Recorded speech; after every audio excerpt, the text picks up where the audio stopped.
Hello, and it is the night before.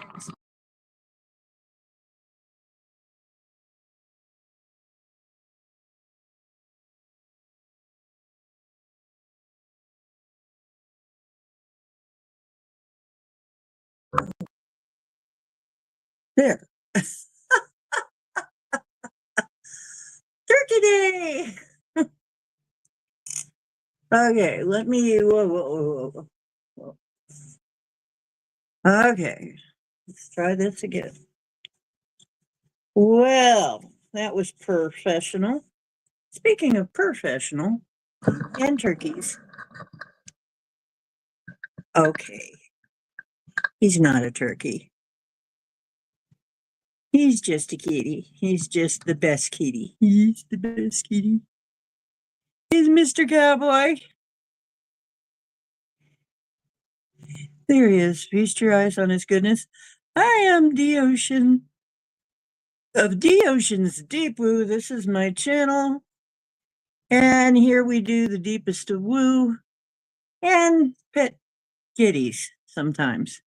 We talk about all kinds of deep stuff. Tonight, it's just a party. It's just fun and talking maybe a little about, well, it's about whatever comes up. And it is a time to be thankful. We have a lot to be thankful for. We have a lot that we're crossing our fingers over still, right? Some of you are out there crossing your fingers going, I hope this next 4 years is going to be a lot better than the last 4. And I sure don't blame you there. And let's just hope everybody gets to the gets to the line alive. But yeah, asking extra angels over everybody, around everybody to keep them from harm, and especially us, because really, trying to start a hot conflict just before the next guy comes into office is kind of a low blow. I mean, well, kind of. I mean, it don't get much lower. Wow. I mean, seriously, we got to do something about that. So let's all intend like to win that everything's going to be okay. Okay, but I see it being okay. We know that I don't see the world ending like that. I don't see our world ending like that. Not in my timeline. I'm not going to allow anything like that in my timeline. And I'm very thankful that I have that knowing. I know not everybody has that, but I have that knowing. Hey, hi Chloe, how you doing? So, for me, I think I'm going to put on right now, let people have a minute to come in, and I'm going to do some meditating while we play this, the intro, and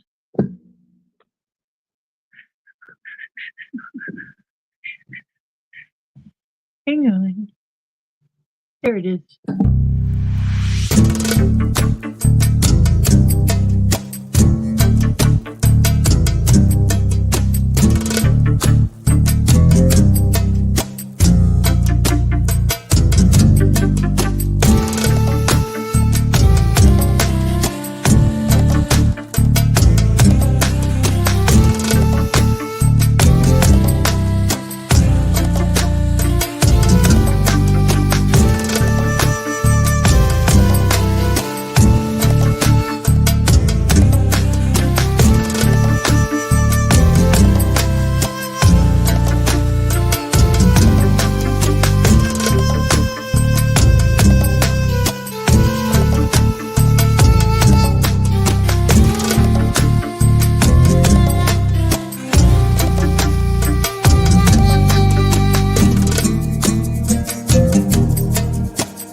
And we are back. Oh, hi there, Woo Riders. Woo Riders in the sky. Hello there, Woo. Oh, Woo. I don't know if anybody will much be in tonight because there'll probably be, well, depending on where you live, you might already be knocked out from turkey, I guess, or you might be exhausted from preparing for tomorrow, which is Turkey Day, or you might be somewhere where none of that matters and they don't have Turkey Day. But Thanksgiving is kind of a torn holiday in a way for me because, I'm a little torn in my feelings. I mean, I love Turkey Day on the one hand because it is a time to be thankful, and that's the way that I always try to look at it. But I also have some Native American roots on my mother's side. So, it's kinda mixed feelings about that, but, um, well, the idea of being helped by the settlers being helped by the Native Americans and having a peaceful sit-down meal with them, it's a beautiful thought. I hope it happens somewhere like that, and, it's not the way it looks, but I hope that did happen some way, somewhere. Uh, certainly can happen these days if we put our minds to it, right? So let's look at the good side. We're all starting to wake up from a lot of, I don't know what the miasma of stupidity.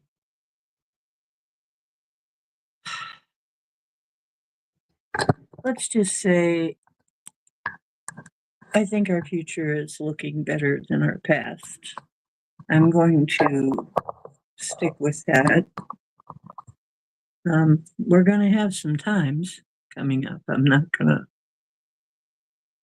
sugarcoat that. There are gonna be some hairy, very scary, hairy times. However, I don't think it's going to be. Some people are acting like it's the end of the world, and it's just another if so, it's just another end of the world. We've had so many end of the worlds. I'm just, you know, just line them up, knock them down. I am not afraid. I do not feel any kind of fear, that just isn't happening. I don't feel, uh, I feel a lot of positive stuff worth a little bit of trouble, okay, in the beginning. So it may be a lot of trouble, but, you know, mm, I'm yawning again, so I must need the air. There's some, mm, mhm. They're saying breathe.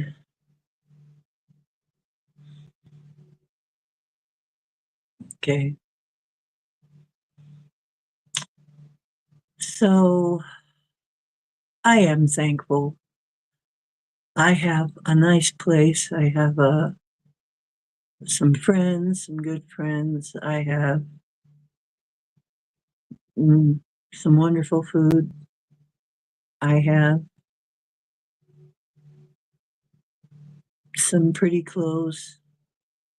I have a sweet little kitty cat. I have a lot of wonderful things. I live in a pretty safe place now, a pretty safe neighborhood. And when I think of how some of the times my life have been, this is good, you know? This is really good compared to some of the times I've had. This is amazing. And I know for some people it wouldn't be anything, but that is the realm we're living in, is one of contrast. And I've had a lot of contrast in my life. I've had a lot of contrast. So, which is a nice way of saying it ain't been easy, but it has been, it's really obvious to me, it has been training. And we quite often, when we're training for something, it's really more like reawakening and remembering for many of us, because we're old hands at this, really. So many of us are old hands at this. I can feel something going on right now. There is some kind of energy here at this very moment. It kind of feels like I'm enclosed in a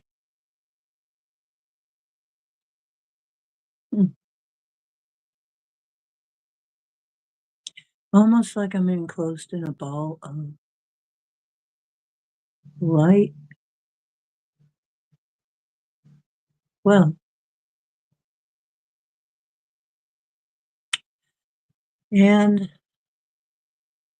so I'm calling for my guides and angels to be here with me and for protection for me, this channel, and you who are watching, that we have the space and time to create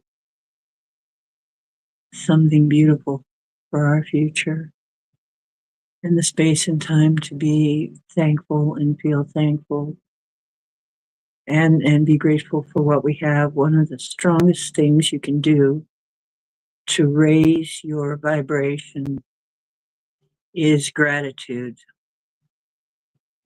a gratitude practice of some sort. And it's often recommended that you start by finding anything, one thing. When you start to get negative, you find anything at all to be grateful for. And usually, and then find another one.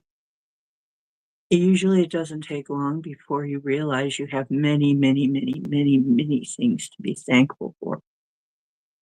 Many, many things supporting you in this life. And it doesn't matter if you don't have the same as somebody else. You have many things supporting you, or you wouldn't be here. Likewise, when it comes to worthiness, you have to realize most people in the world right now need to recover from feelings of unworthiness, unworthlessness, and so on and so forth. And you are worthy just by the fact that you're here. You wouldn't be here sucking air with the rest of us, you know, because you are here. You are worthy to be here. So I think we're heading into a time of healing, but healing is not always at first comfortable. And that's something that I think we forget, is that a lot of times when you're healing from something, it's not comfortable at first. But eventually it gets better. And then the problem goes when you're healing. So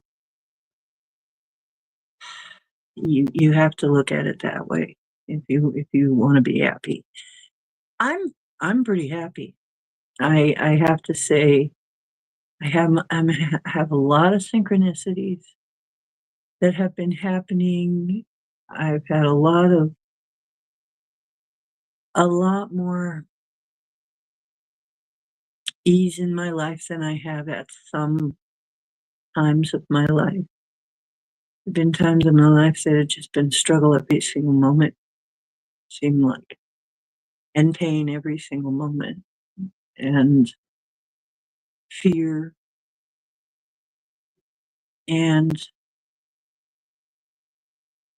I'm not in that now. I'm so thankful that I'm not feeling that. What a relief to finally be in a place and a time where I can heal all of that, all of that trauma I've been through. And yet I know that I had to go through that. And I hope that for you too, that you've gotten something out of everything you've been through. I know you've probably been through it too. We all on this planet, all of the people here have had some kind of thing, right? Because that's kind of why we're here, that we've had to go through. Or maybe, hmm, hmm, maybe lots of things. Hmm. So, but you're here. You're here, or you're still here.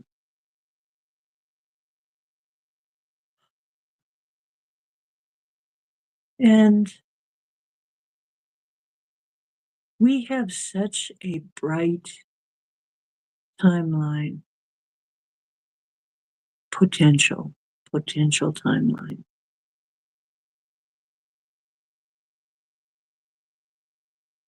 I mean, I do. I literally see when I look at it a lot of light. And that's not,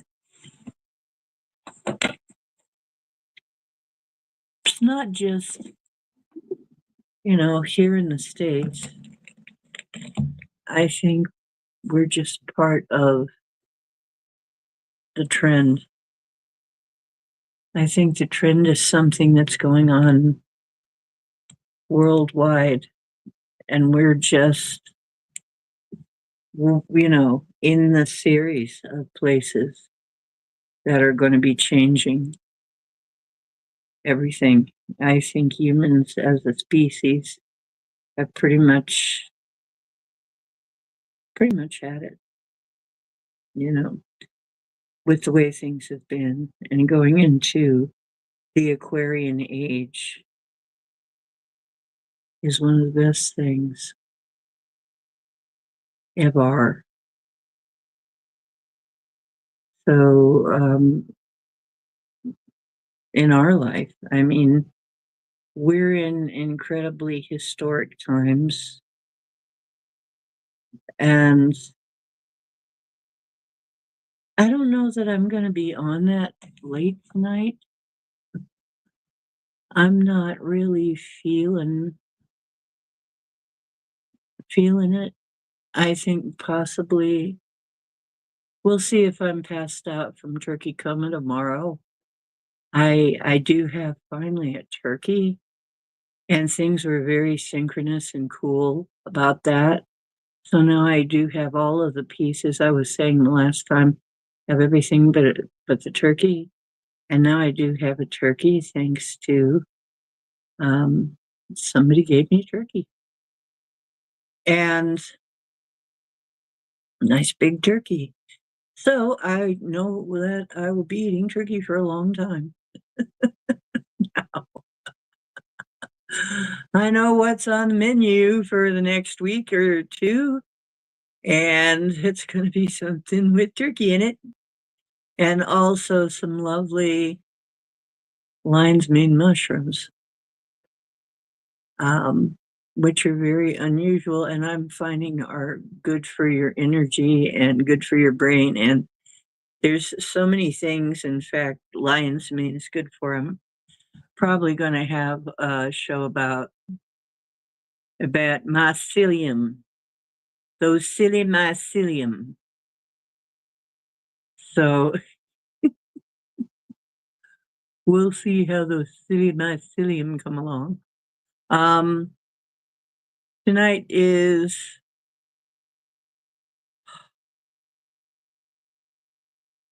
probably the best time to just say thank you to everybody who has supported the channel in the past and those of you who are supporting it in the future.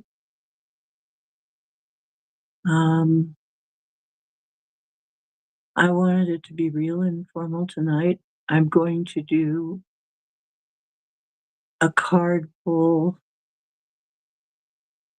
I think, for the collective and see just exactly what's going on, what's coming up for the collective, and that means basically for everybody in general, or at least that is my plan. Let's see, did I actually remember to put my cards right near here?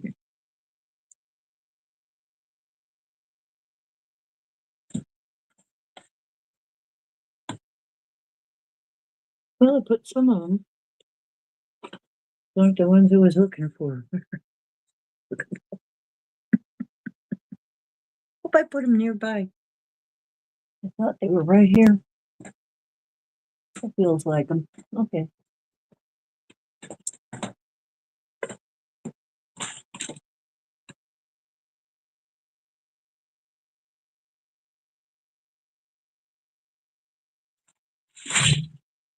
Oops. That's my bead. Come here, you. Come. Should have had this up here already. All right. My deck collection. Not dead collection. Don't run. Deck. Collection. Collection of decks. No new decks. They're all the same ones. I'm saving the new ones until things change a little bit. I've got other things I gotta consider, but I am sitting here with all the decks, and I'm just going to let myself. Okay, we're running out of time. We're running out of dry. I'll still be using these. Let's face it, even after the Year of the Dragon, they're a pretty good deck. Last time we had a fine time with those. The Mystic Moon Oracle, the Wizard Oracle, and then an assortment of whatever we want. What is this one? Oh yeah, the runes. I will do a rune reading. Where's Richard? So let's see. If anybody else has come in after Woo, I can't. Oh, there you are, Chloe. Hello.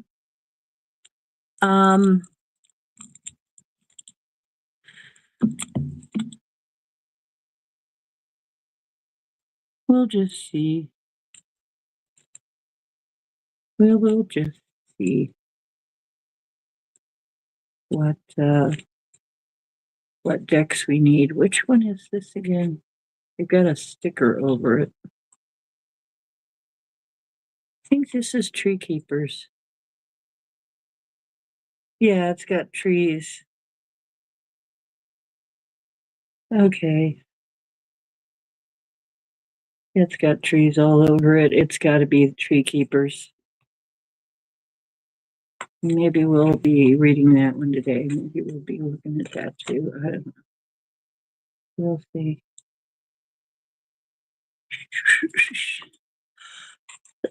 Hmm.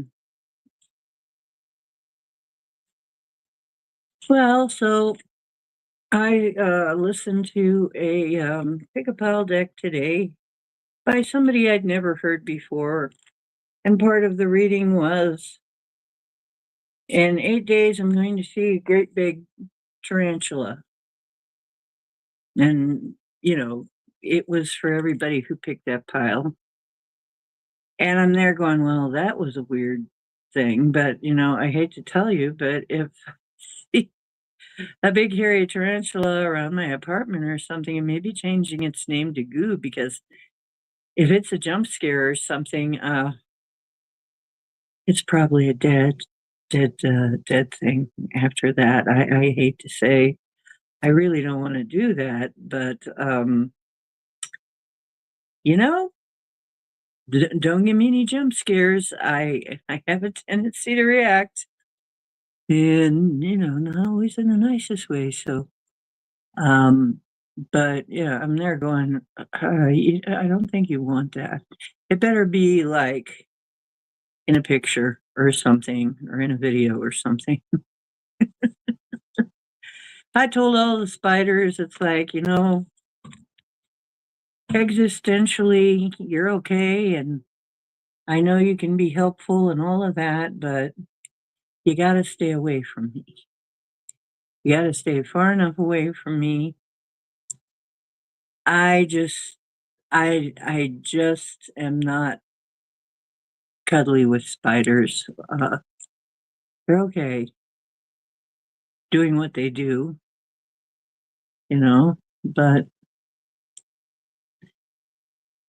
not too up close and personal. Thanks. I had enough of that at my last apartment. I really had quite enough of it. We had spider issues there, pretty bad ones, and I'm just so over it. I'm like, no, you're gonna see my warrior side. So anyway, let's see. The I'm doing all the things that I do. I'm making a meal. I'm not sure who's showing up tomorrow, if anybody. Um, but I'm gonna make Thanksgiving dinner anyway. I don't, as you know, I add, or maybe if you're new, you don't, but I don't really have a family, so left. Most of them are passed on and don't eat turkey anymore. As a matter of fact, I don't know if I have any of them left at all. I don't think I probably have cousins somewhere, second or third ones. I've outlived my family, so this, but your family, I feel like your real family is where you find them. So there's the family you're born into and the family you choose. For many energy workers, for many light workers, they get themselves born into a codependent family and then find their real family later. And I'm not an exception in that regard.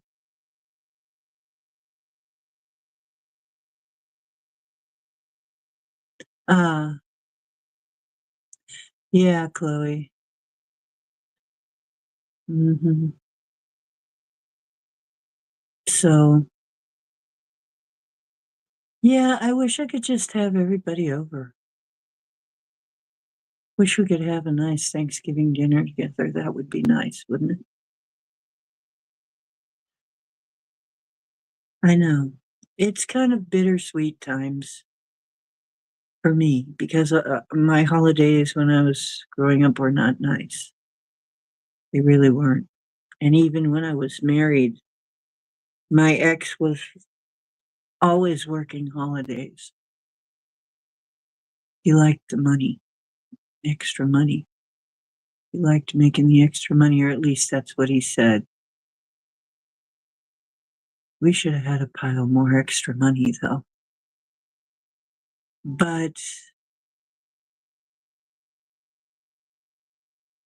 yeah, after having the family gatherings that I had,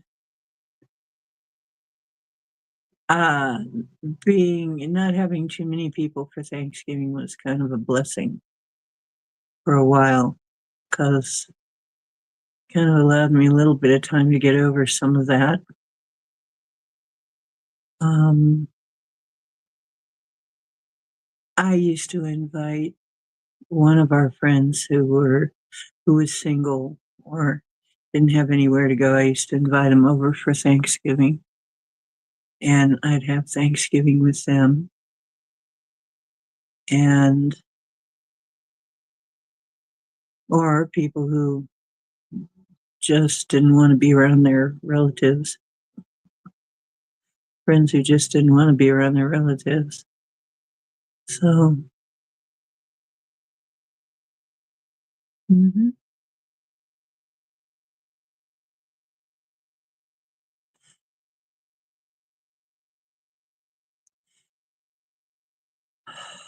I'm sorry to hear that, Chloe. Yeah, my ex, he worked every holiday, and and that was his choice. He liked the money. I didn't argue with him about it because that's his choice. But I gotta say, I did feel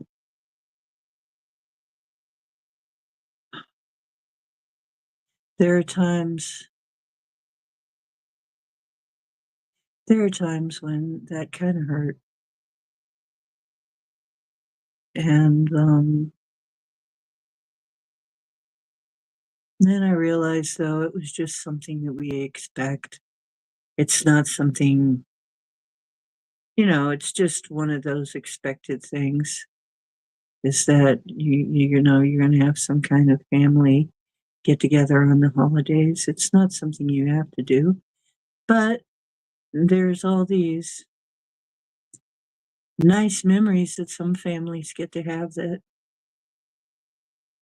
I don't have.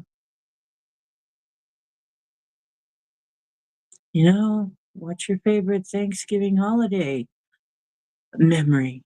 Uh,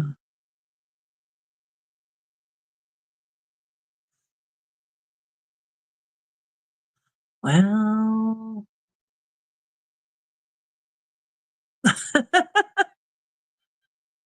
same way with Christmas. What's your favorite Christmas memory? Uh, Nothing comes to mind. Not really. And it's kind of interesting because this is what I'm thankful for too, is I actually had to have I got to have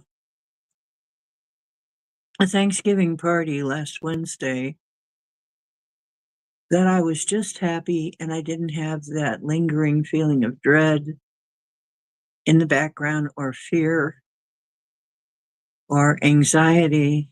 I actually got through a party without all that. I really know that's how I really know that things are changing in this world, is that's gone. So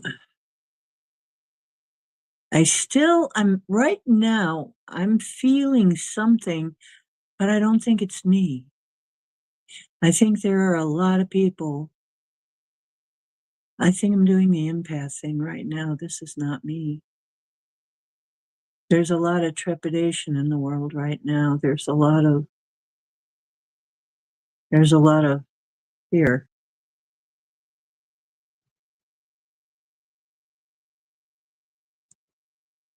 It's not me. Oh, hey, Blade. Hey, so hello, Elderberry.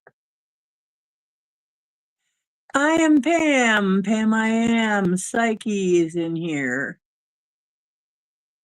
Um, yes, my hat is the violet flame. I feel it's kind of important to have the violet flame going, and I recommend that everybody use it because we're in the times when we really need this. We need this violet flame. We need to just keep blazing that through everything. Let's see who else came in. Mm-hmm. From the old so and so. Okay, so much, Jake. Lucky like number two super quick party. Thank you. Happy Thanksgiving and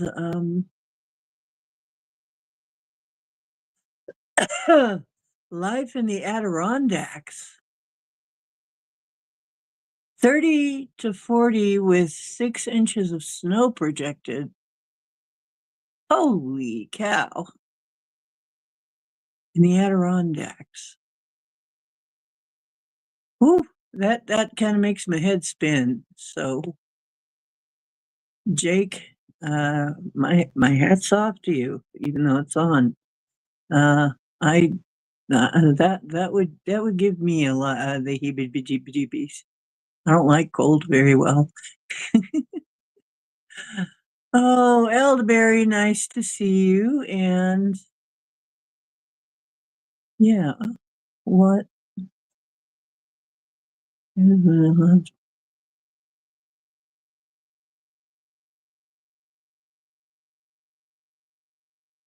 Wow.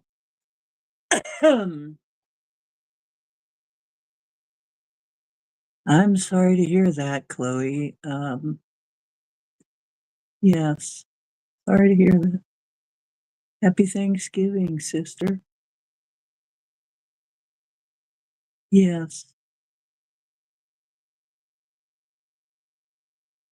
I hope everybody bundles up. Yeah.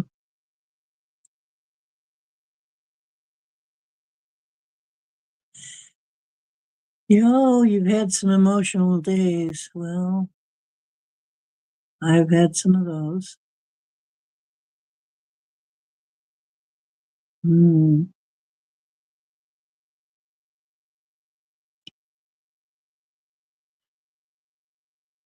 I'm really sorry to hear that, Chloe.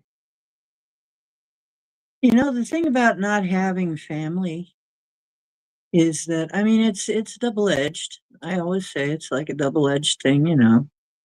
On the one hand, I don't have to fear going to family gatherings anymore, which were kind of scary. But on the other hand, there's really no chance of making any family memories either. Uh, any of those traditional family memories. So there is really nobody to share the holidays with except once in a while friends. So, but it's a time for families. And if you don't have one, you're just, you know, you're just kind of out of luck for the most part. Everything's about the family.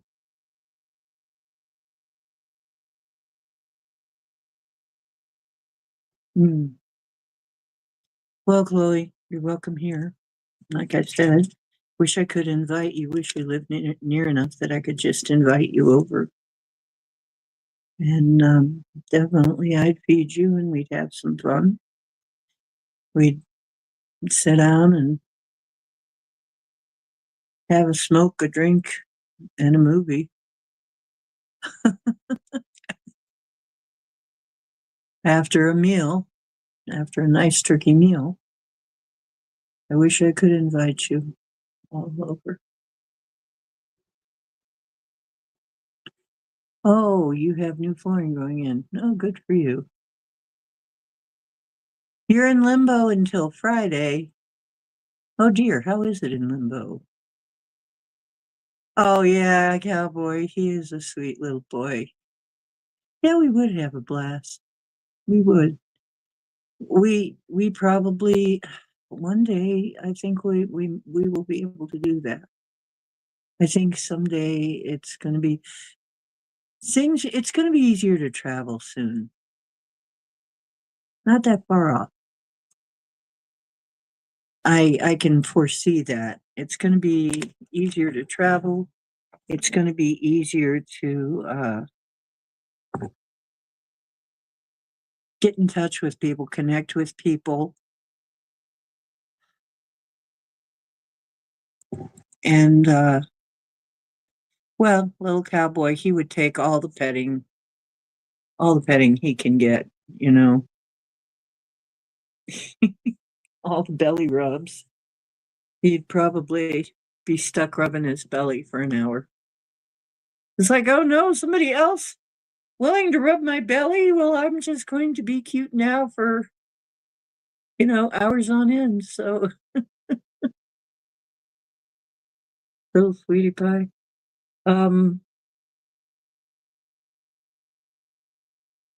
yeah, I hope we do get to make that happen at some point.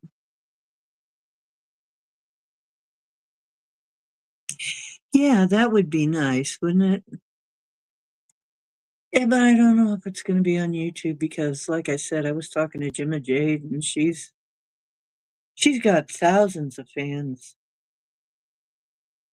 She's having trouble killing it on YouTube with thousands of fans. She's having her success on TikTok. So I don't know. I may have to switch platforms in order to be successful. We'll see. If I move my act to TikTok, will y'all follow me there?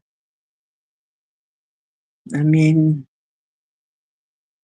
on the one hand, I have some nice friends here on YouTube, but they don't get notified half the time that my show is on. So that pisses me off. TikTok, I have trepidation about, but if that's where the action is, that may be where I have to go.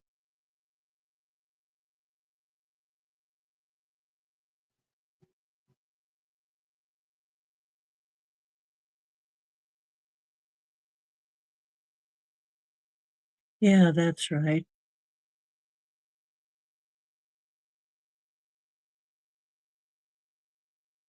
You downloaded TikTok for Scotty. Yeah, I'm not sure TikTok is going to be around. I'm really not sure of that. Well, it might be though. It is pretty popular, I think. But yeah, there is talk of shutting TikTok down.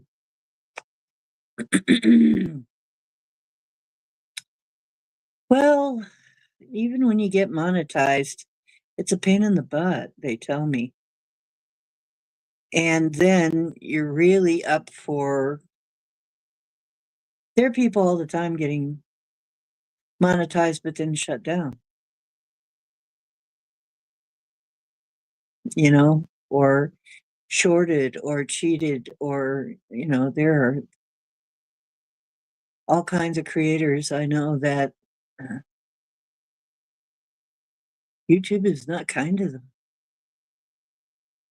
So, the ones that do make it, I don't know. Um, oh, I see. Thank you, Lewis. Um, it is my violet flame hat. What I'm suggesting everybody use for the next, we use it all the time, every chance you get, because we're going to need to transmute a lot of darkness. in order for things to work out. There seems to be still a lot of darkness in Washington, okay? And well, in a lot of places, but I mean, still where supposedly our country is being governed from. I say supposedly because I'm not at all sure about it. Seems to me like that may be BS too. That may not even be true either. I mean, I don't trust any of it, any of us, any of it, any of uh, anything I hear anymore. They tell me that pepper is black and salt is white, and I will say, I better go check that out for myself. And even that's not always true because I mean, I've got pink Himalayan salt and white pepper, but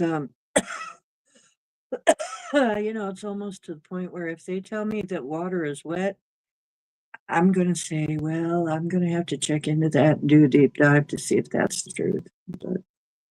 But no, I've done experiential stuff, so I can say that may be the truth. But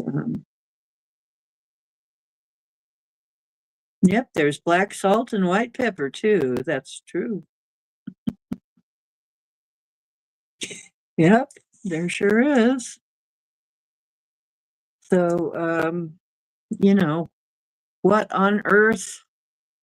Why on earth? It's almost like everything they've ever given us, everything the status quo has ever given us has been harmful in the end. There's been a catch. It's been like the old monkey's paw stories, Oh, you want something? Yeah, here you go. But there's always a catch, right? I mean, in those stories, there was always some kind of a curse that went along with the blessing, right? Yeah, it'd give you what you asked for, but not necessarily what you wanted. Okay, so you asked for birth control, an anti-R drug, some kind of an anti-R drug. And Gardasil comes along and damages, injures, and kills people. And you know, it's just things like that. After you see, and then the Jabberwocky. I mean, and then they tell you, they give you the food pyramid, and it turns out to be upside down. That food pyramid should definitely be turned upside down. Stuff like that, just all the way through. It's like every new thing. Well, here, sugar's unhealthy. We'll give you this artificial crap, which is more unhealthy, but we're not going to tell you. And I'm so glad that's going to end. I have been, I mean, the thing is it's amazing how dead on to what I have been asking for this potential is. I am determined that I'm going to get this.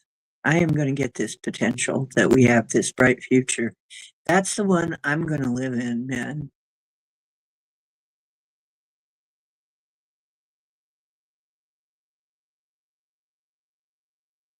Yeah.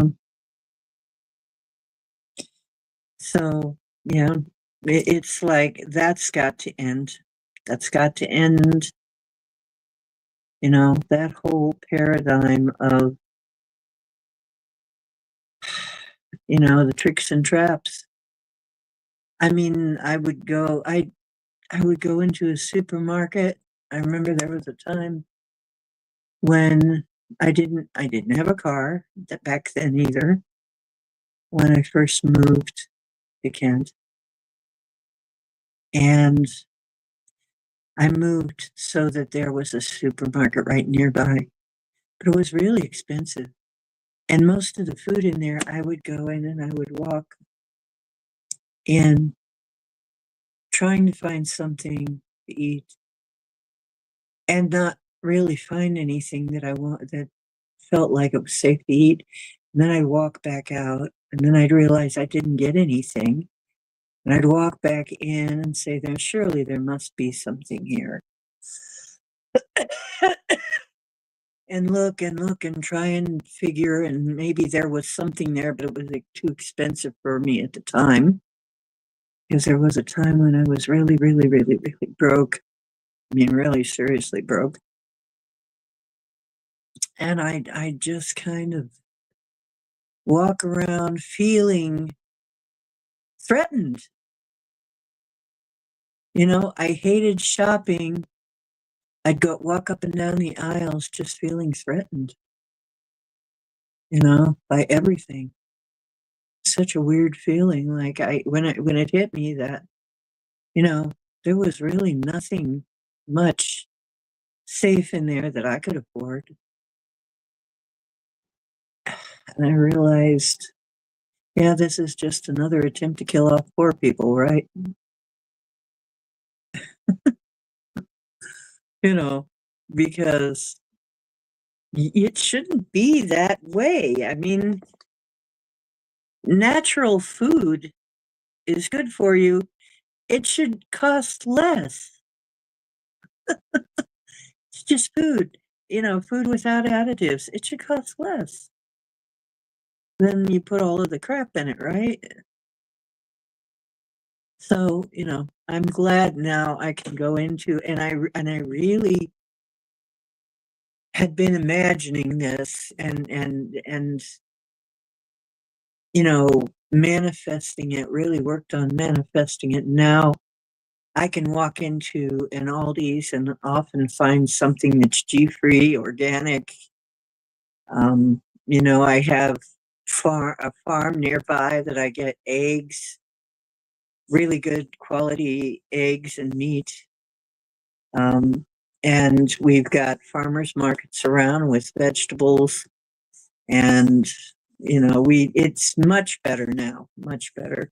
I'm living in the country, more country area, and the atmosphere is much better. The um, I will tell you what I can't stand about city. One of the things, it seems kind of, you know, petty maybe. I cannot stand the restrooms in cities. You go into a smaller town, you know, and all the restrooms are nice and clean and comfortable, pretty much, you know. You go into a supermarket or something, nice, modern, clean, hygienic. You go into the cities, they're horrible, shocking, you know, scary. You know, that's just the restrooms. You know, there's other things too, of course, but I mean, you know, that's like one of the things that just, you know, I mean, even the restrooms are frightening, you know, in a city. They're just, yeah. Um, but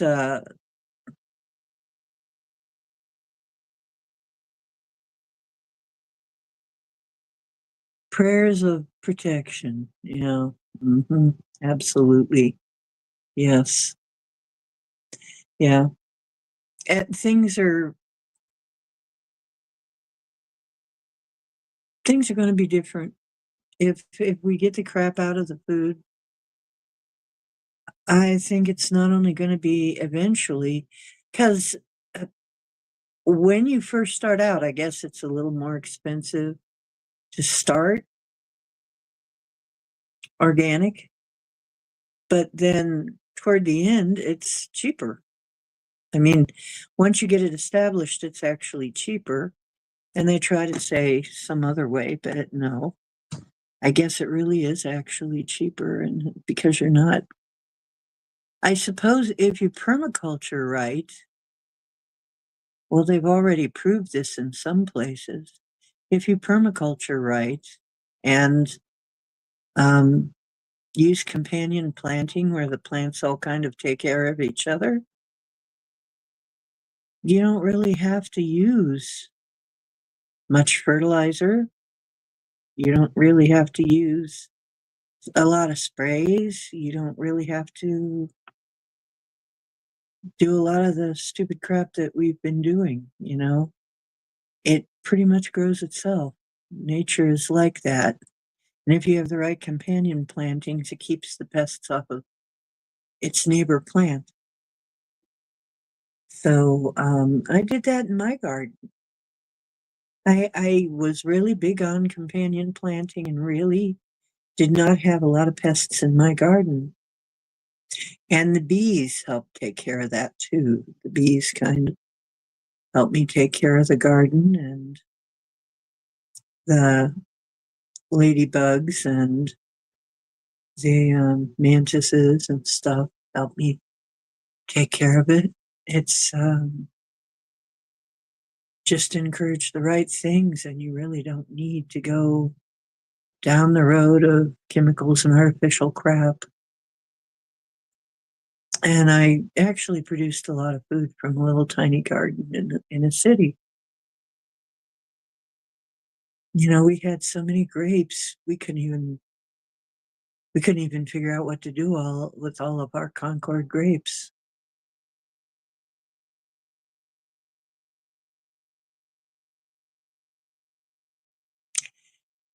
Yeah, and honestly, when I think of that, that was an amazing feat that I did. I couldn't believe, I've talked about this often. When I walked up and I was trying to figure out what the plant was that I was looking at, that I'm looking up at this plant, I'm going, what in the heck is this thing? It's the tarragon I planted. You usually bend down to pick tarragon. This was taller than me. There was a lot of stuff out there. I had roses everywhere.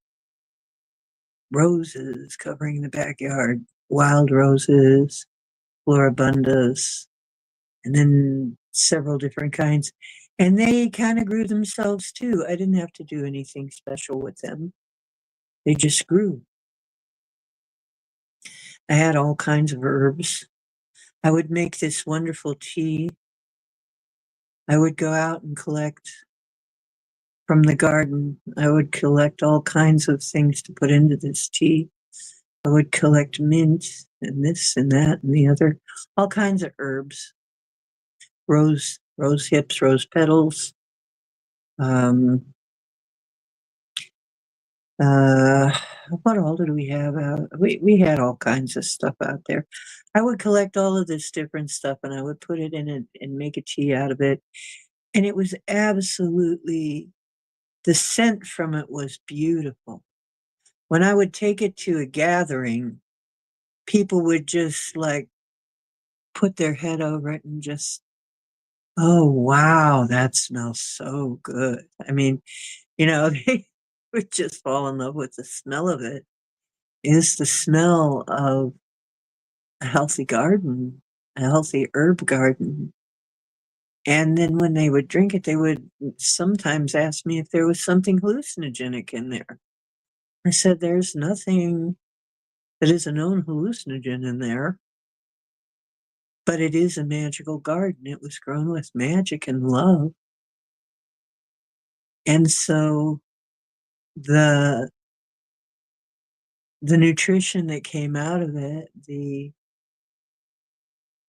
energy that came out of it was magical.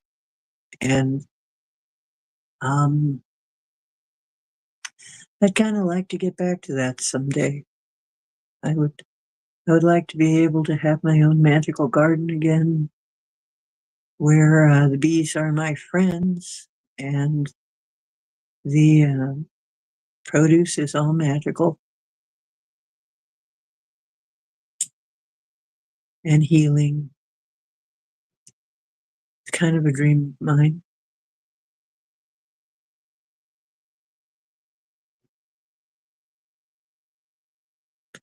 You got, wait, pinched by one on the railings of a pinched by what? Mantis? Oh yeah, Cowboy's gonna be full of turkey tomorrow night. You bet. He's gonna be so full of turkey, he's gonna be in a turkey coma for a while. Mhm. Yeah, the first year I had him, yeah, he was in a turkey coma for days running, right? I mean, because there was turkey and he just ate his fill of turkey and then ate his fill of turkey and then ate his fill of turkey. And all he did was sleep, honestly. It was like, well, he's out like a light again. So yeah, he was a happy kitty with a belly full of turkey, and he was thinking his life was pretty darn good after being left alone by when his mommy died, when his owner passed on. And he was left alone for a week, I guess. So eating good turkey every night for a while and getting your belly rubbed and being taken care of he was just in some kind of heaven, you could tell. That was cowboy heaven. Yeah, exactly. Yeah. Thank God we're not in Springfield. Yeah. Well, that's going to be taken care of soon, hopefully. If all goes well. That will be happening forever. I'm I'm I'm tired of the stupidity. I'm just waiting for something with sense to happen. Uh, Stupidity just doesn't work for me as as a paradigm.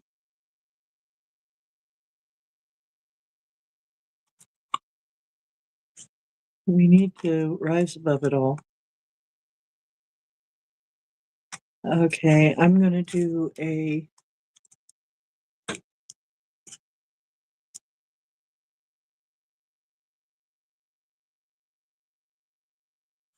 oh yes, Woo, it does. We shouldn't have to have a holiday to do that. Yeah, it is. It is. Um, it's ridiculous that has to require holiday. I was just talking to somebody, when I'm here, and this is really a pretty nice place. But I was just talking to one of the people, another, there aren't very many people here that I talk to.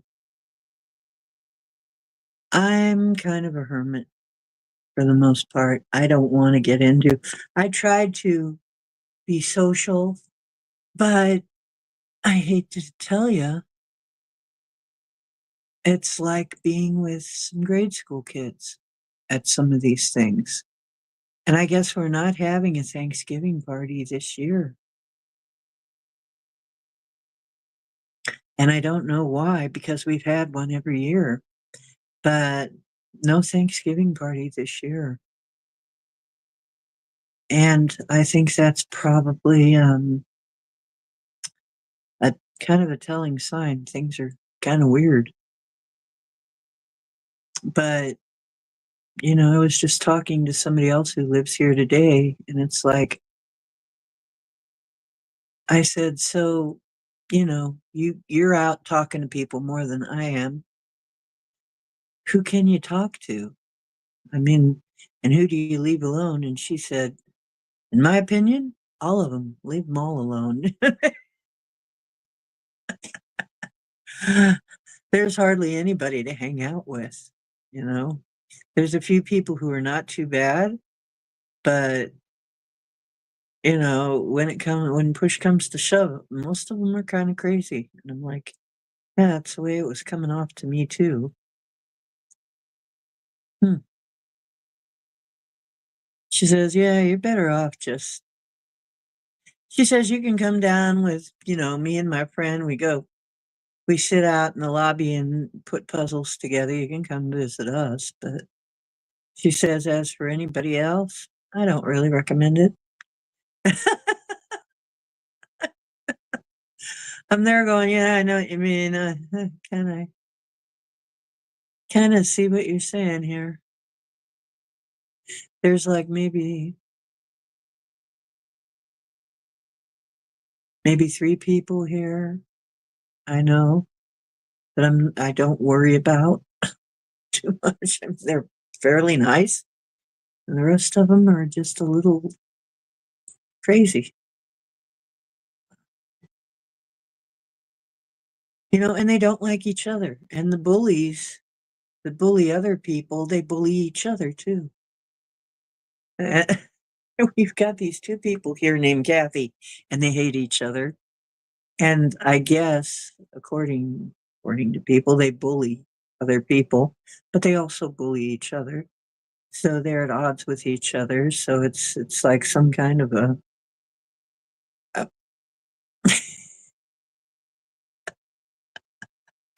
okay.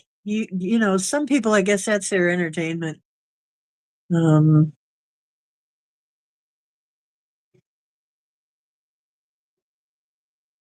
what was it like in the 70s and 80s when I was growing up?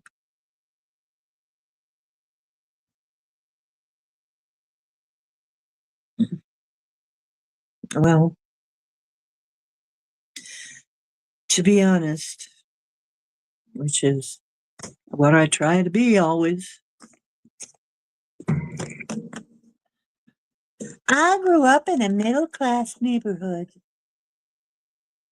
I grew up in a middle class neighborhood. Um,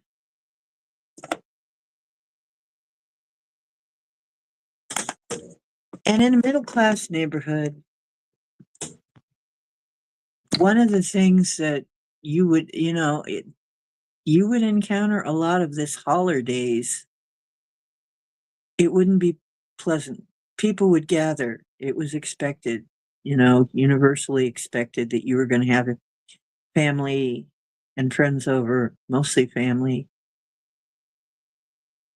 Everybody did that. And, that's one good thing about it is that you could guarantee that they were going to have parties where everybody got together and were expected to behave. But family times in my neighborhood, blue collar, mostly blue collar. And with that, hate to say, holidays were just like I said, holidays for most people. When days when people sat around tables and yelled at each other, got drunk, blamed each other, gossiped about each other, bullied each other over the table. But somehow, the matriarch or somebody would come along and usually and put an end to it and say, okay, we're all family, we're gonna eat, and you're gonna everybody, calm your asses down, and basically, to paraphrase, not in those words, calm your asses down and eat and be nice. But, behind each other's backs, they were talking about each other then, so they do it behind each other's backs. I hate to say, but it wasn't better then, not in my neighborhood. Only in certain families. I guess there were certain families where they actually had, um see, I always thought everybody's family had it better until I saw it. And it's like, not really, not really. So, yeah, unfortunately, I think it was kind of a myth. That whole idea is kind of a myth. Um, yeah, and but I will say that back in the 70s and 80s, all the neighbors knew each other. We knew everybody knew everybody for the good or evil, because that meant that people knew everybody's business too. The gossips knew everybody's business. But a lot of times people would help each other. They would. And they would visit on the holidays. They would visit each other's homes. Every holiday, you'd have to go through this whole cleaning ritual and straightening up ritual for the holidays, because you knew people were going to come over, and you knew you would have to have a supply of stuff to feed them and give them something nice to drink. And that was the way it was. Everybody would go over to everybody's place and visit and eat and drink and be merry.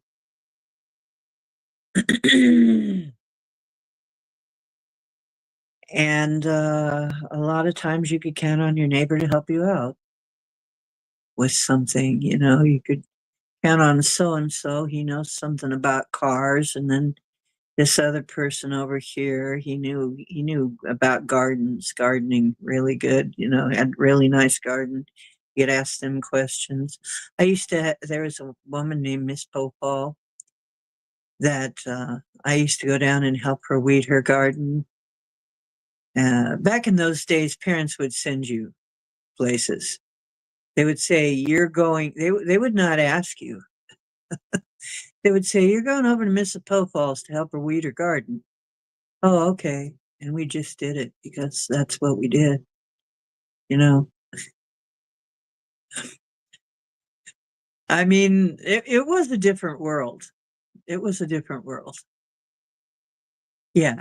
You're going here to help this person with that. Oh, okay. You're going to go pick berries with so and so. Oh, okay. Yeah, and you're gonna bring some home for us, and then we'd split all the berries. I mean, or whatever. And so yeah, we had a lot more. It was a lot friendlier, even though the family thing wasn't that. I thought, you on the surface of it, the families would look good, and then when you dig a little deeper, you'd find out that really they weren't any better. Kind of sad to say that. Um, I know in my own family, there was always something going on that it kind of makes me cry. I was crying a little bit today when I think of some of the things um, concerning the holidays.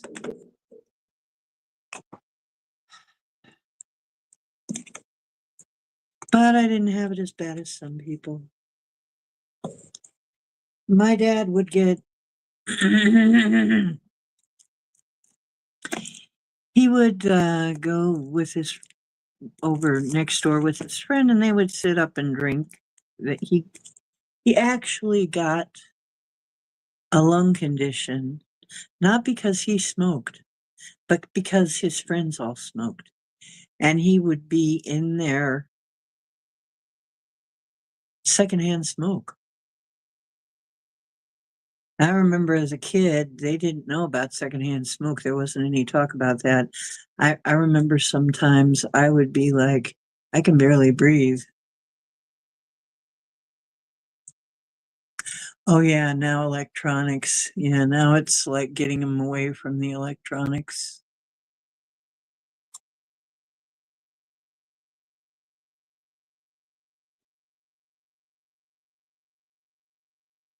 Yeah, played ball in the street till dark. Yeah, yeah, yep.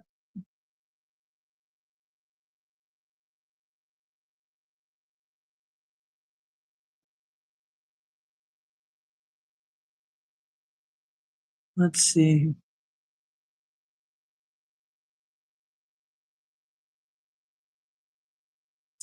Yeah, the world was a lot different, Psyche.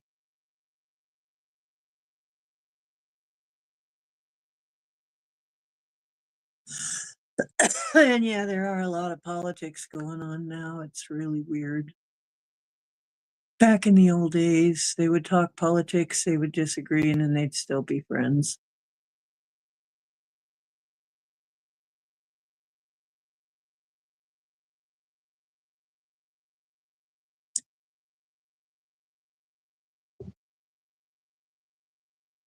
Yeah, basically, everybody was free range. Everybody was free range. The dogs, the cats, the children, the people. We would go out and, the parents would say, go play, be back for lunch.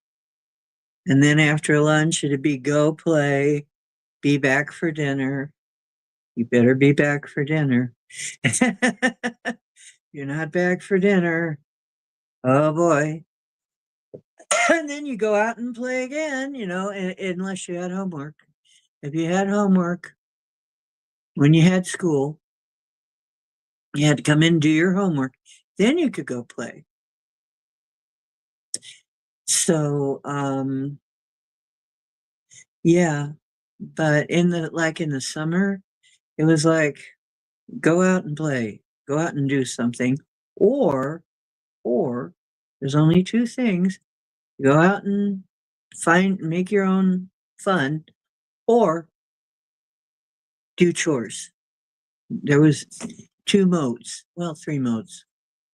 There was homework, chores, and go out and play.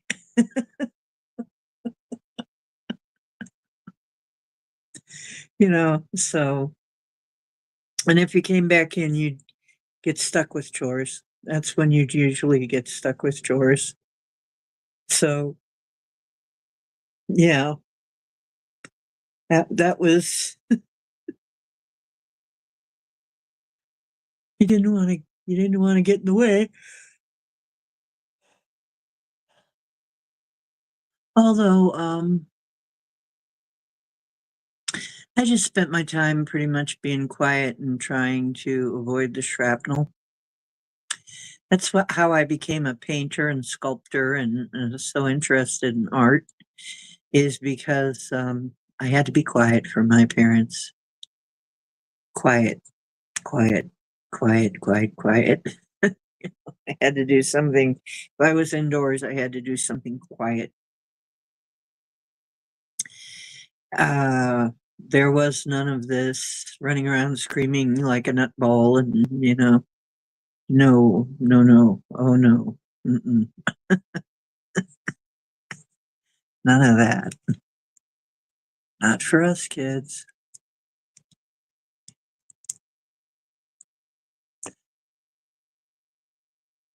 Yeah, now it'd be quiet because everybody's on electronics, right?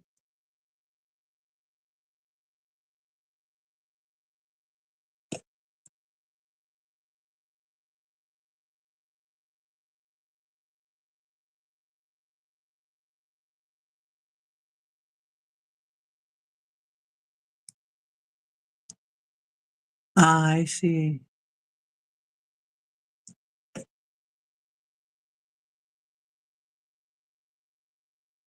Um, yeah,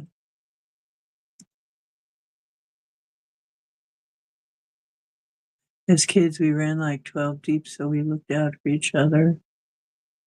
Um, yeah, collecting pretty stones and animal bones. And I think there's a song or a poem in there.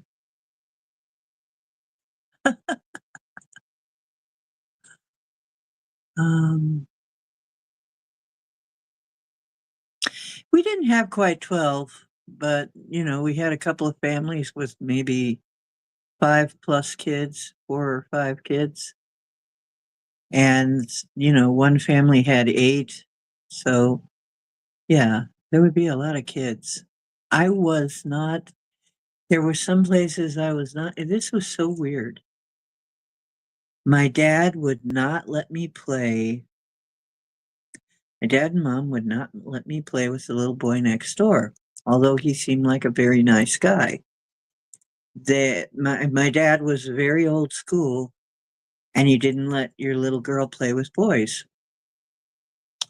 Weird, huh? Now during the day, he was gone, and my mom would, just say, "Hey, go out and play with the kids." But when he came home, if if there was a guy in the group, he would say, "No, you know." So he was older than my mom by 10 years. So he had a different perspective than my mother. Back then, women were not free range at all. No, your females were not free range. That was his perspective. But of course, to my mom, that was all different. So she just didn't say anything about it. But I mean, moms, they usually have a lot to do. They don't have time to be.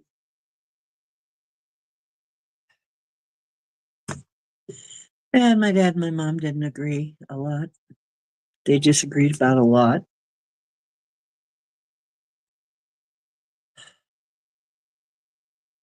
Never visited family. Uh,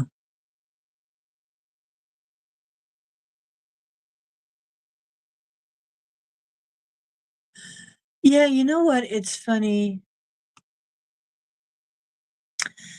I was kind of isolated too for a lot of the time, like in the winter. I love the summer because I could be out and doing things, but in the winter I was kind of isolated. Yeah. I mean, there was the kid next door that I get to play with, or somebody nearby in the winter. They were a little bit, they didn't want you going too far. Because winter was dangerous. I mean, we had real serious winters back then. The winters were bad, you know. Of course, to us kids, they were fun because then we'd come in wet and totally frozen and wet, and half, we'd have to thaw out. But yeah, so yeah, the winter was kind of isolating. That's when I became such a good artist. So, yeah, I think my mother being a little older, she she didn't want to have to deal with some of the ramifications of the wet boots and the wet clothes and the snow all leaking all over everything. They were older. I mean, she had me when she was almost 40. So, I remember I don't have very many memories of my mother being very active. She was just kind of barely getting through her day, and I remember her on the couch a lot with her foot up because her ankle swelled. She hurt her ankle and it swelled a lot, and I'd have to go do stuff. Um,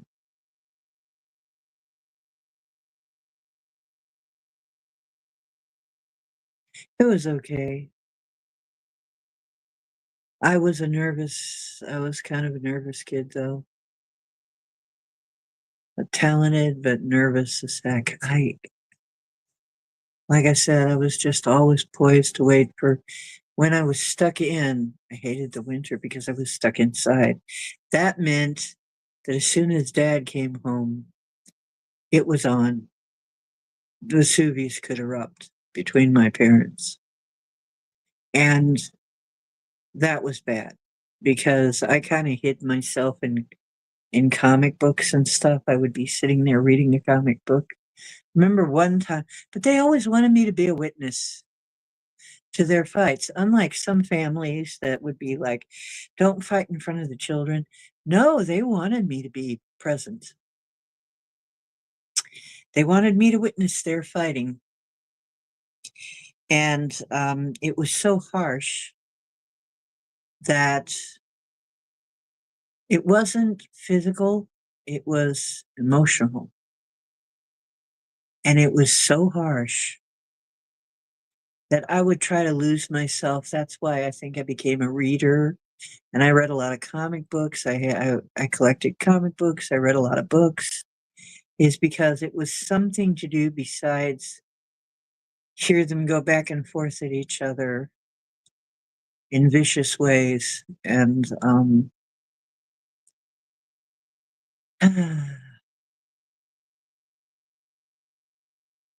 oh yeah, expected to be the best. Yeah, yeah, Woo. I mean, my parents too. It's like you drop below a certain average, and it's like Asian parents are now, right? Like they say Asian parents are now. But back then, it's like, yeah, you were expected to make something of yourself. You were expected to be really good. You were expected to have it on the ball. There wasn't, and you were expected to go to school. Um, Black Dragon, hi, how you doing? Yeah, you were expected to go to school, and you were expected to do excellent work.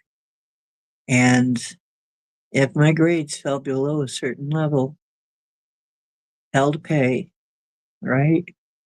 So yeah, parents back then didn't put up with anything much. I mean, you could do whatever you wanted to your kids back then. I mean, corporal punishment was standard. You know, spankings were standard, and grounding, spankings, um, being given tasks to complete. That's all very standard.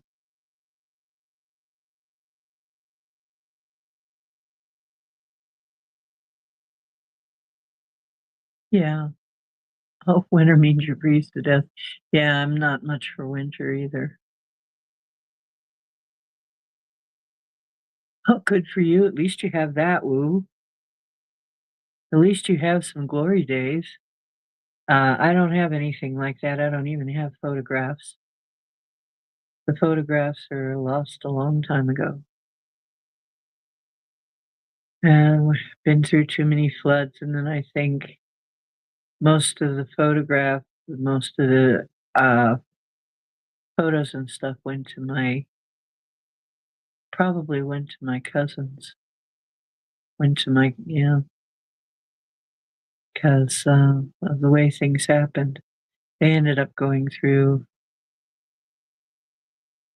our stuff anyway.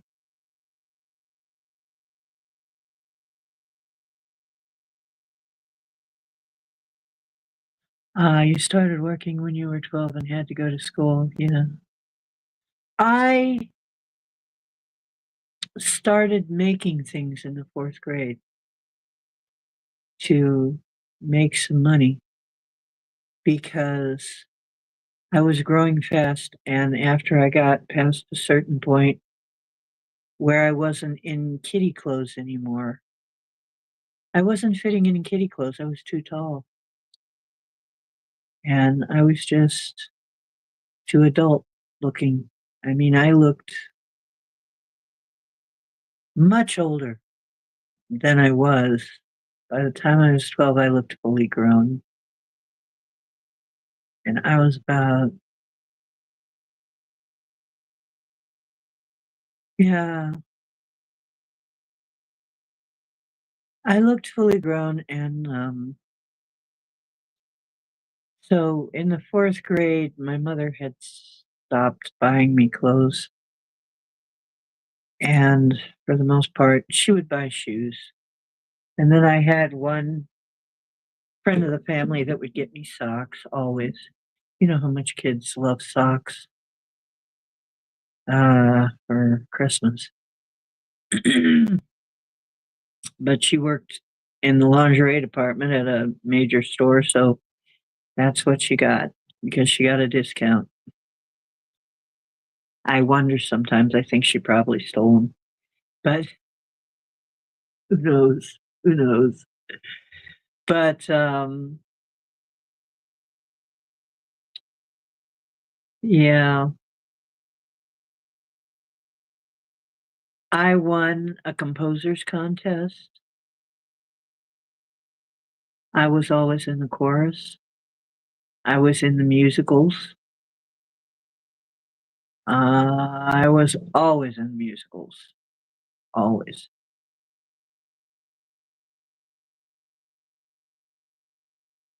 So basically,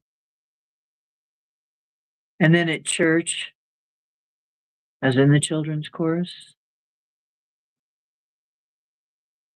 So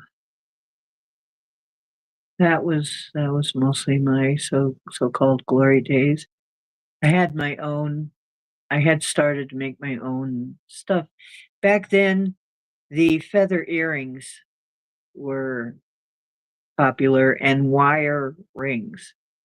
And I learned how to make wire rings and feather earrings, and that was my product. And then later on, I also went into chocolates for the holidays. So around the holidays, I'd make extra money by buying chocolates, and then I could go out and I'd buy clothes and albums. That's how I would get albums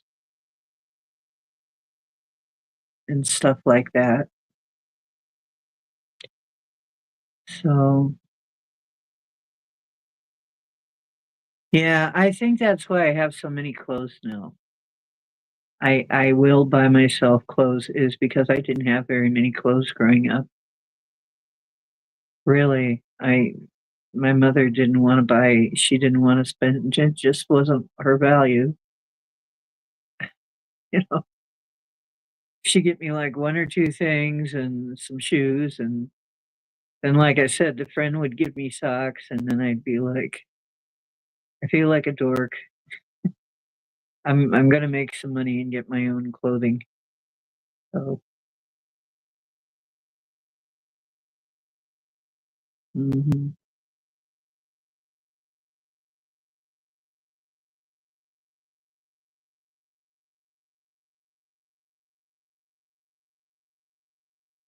Oh, Chloe, wish I lived near you. I probably could float some your way. I have a whole bunch of clothes. Do you still not have? Let me know what size you are. I'll see if I have anything I can send you. I have tons of clothes now and a ton that I'm going to get rid of. Yeah, I'm sorry to hear that.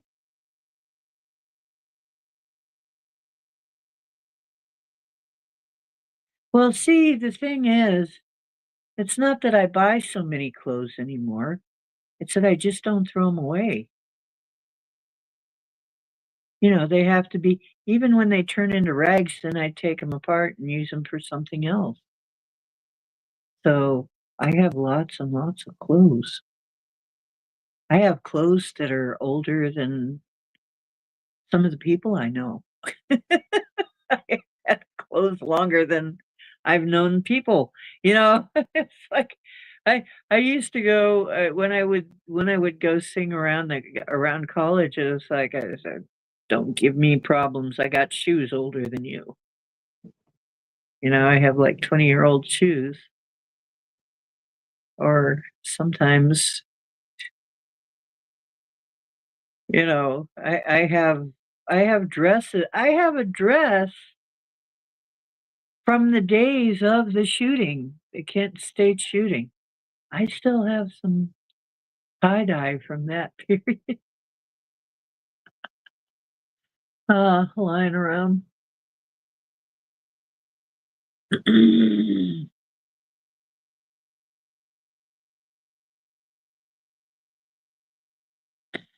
Oh, rich friends' parents wanting to buy things, and the parents would get pissed and say, "Bring it back? Bring it back?" Oh, dear. You had hand-me-down clothes till you made your own money, then you bought your own clothes. Yeah. She had over 200 pairs of Rocky Mountain jeans? Wow,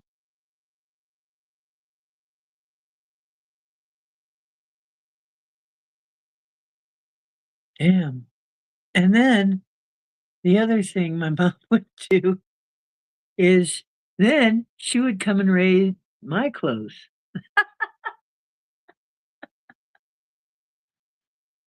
Yeah. She would say, "Oh, I'm gonna wash the clothes," and I didn't like when she washed them because if she would get a hold of my clothes and wash them, she was shorter than me and she'd shrink them. She would shrink them to the point where she could wear them because she was short and they wouldn't fit me anymore. They were too short. And that's how she would get new clothes.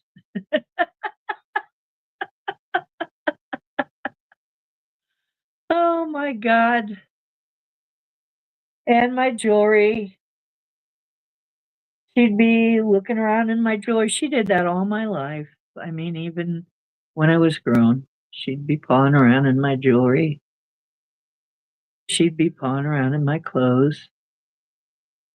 I remember I bought her some very nice clothes they were from the thrift shop, but they were very nice vintage clothes. And she just told people that somebody else bought them for her. It was really weird.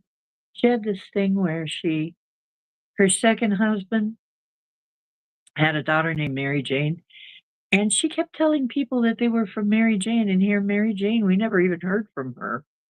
But for some reason, she had to tell everybody that whatever she got something nice, that it was from Mary Jane.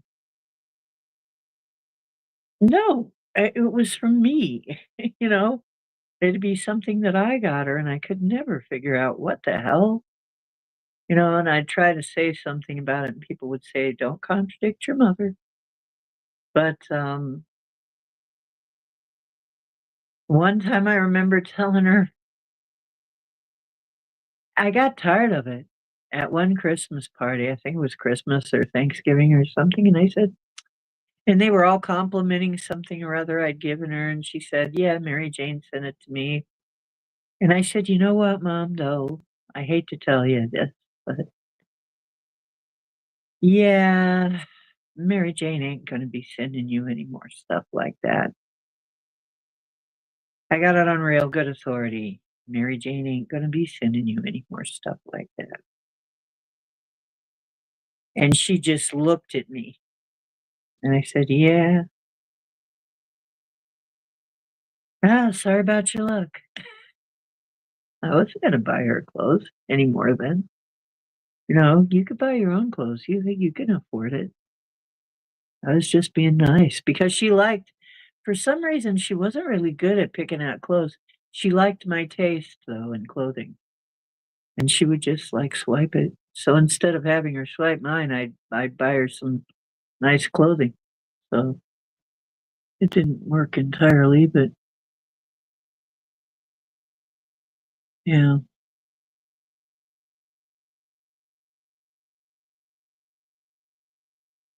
yeah, yeah, don't contradict your mother.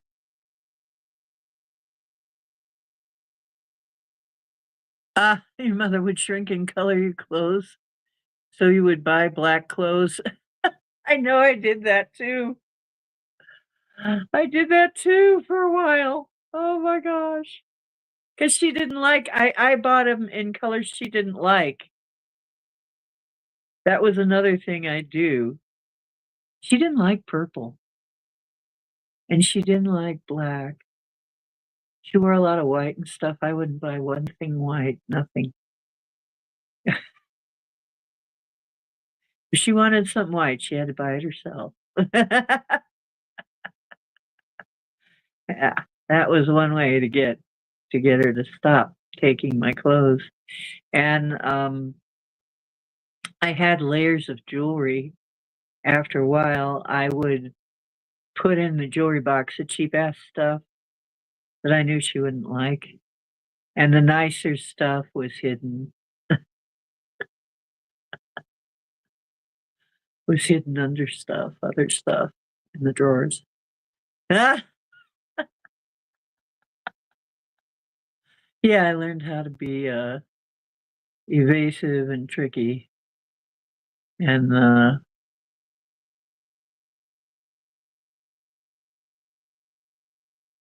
so why would your mom shrink and color your clothes?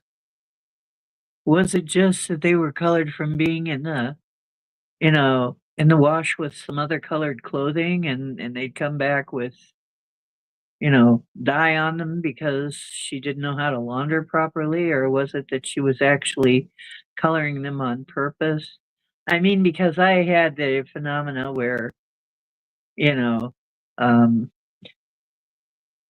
they didn't know what they were doing and they'd, like, ruin your clothes. That's another phenomena.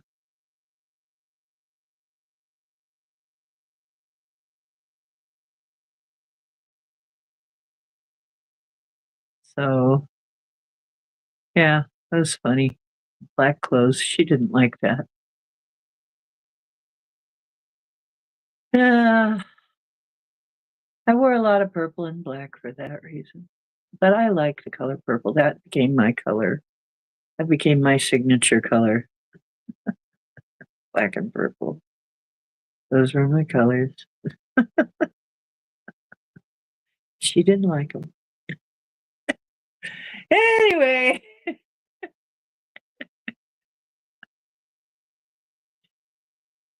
most of the whites turned pink. Thanks, mom. Yeah.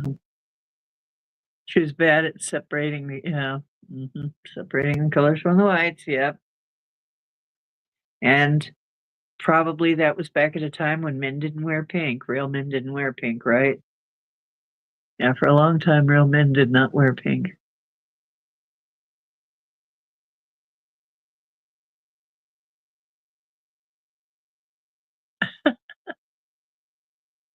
Yeah. So, um, yeah, yeah, memories, memories, like the corners of my mind. Misty, cobby-webby memories.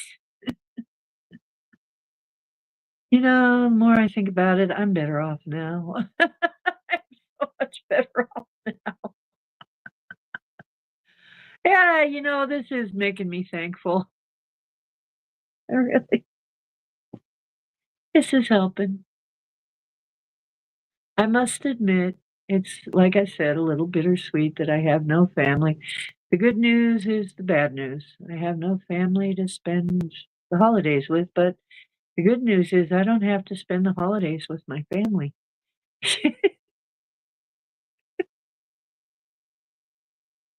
Yeah, I bet you did. Minnie Mouse. Oh my goodness. See, there was a time when you didn't have well, and it was strange because pardon me, I got cowboy hairs up my nose. Pardon me. I'll just talk. But yeah, I have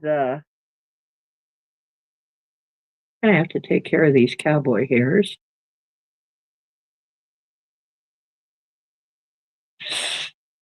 For Pete's sake, cowboy. I love you, my little kitty cake, but anyway.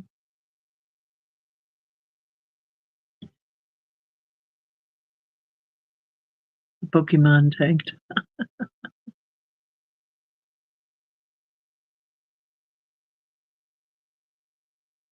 Ah.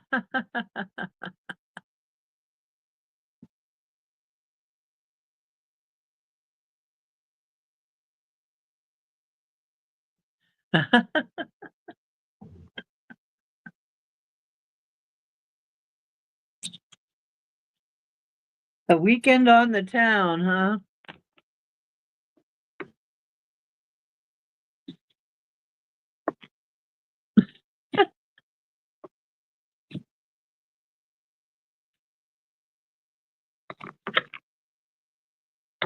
I'm gonna do a card reading for the collective.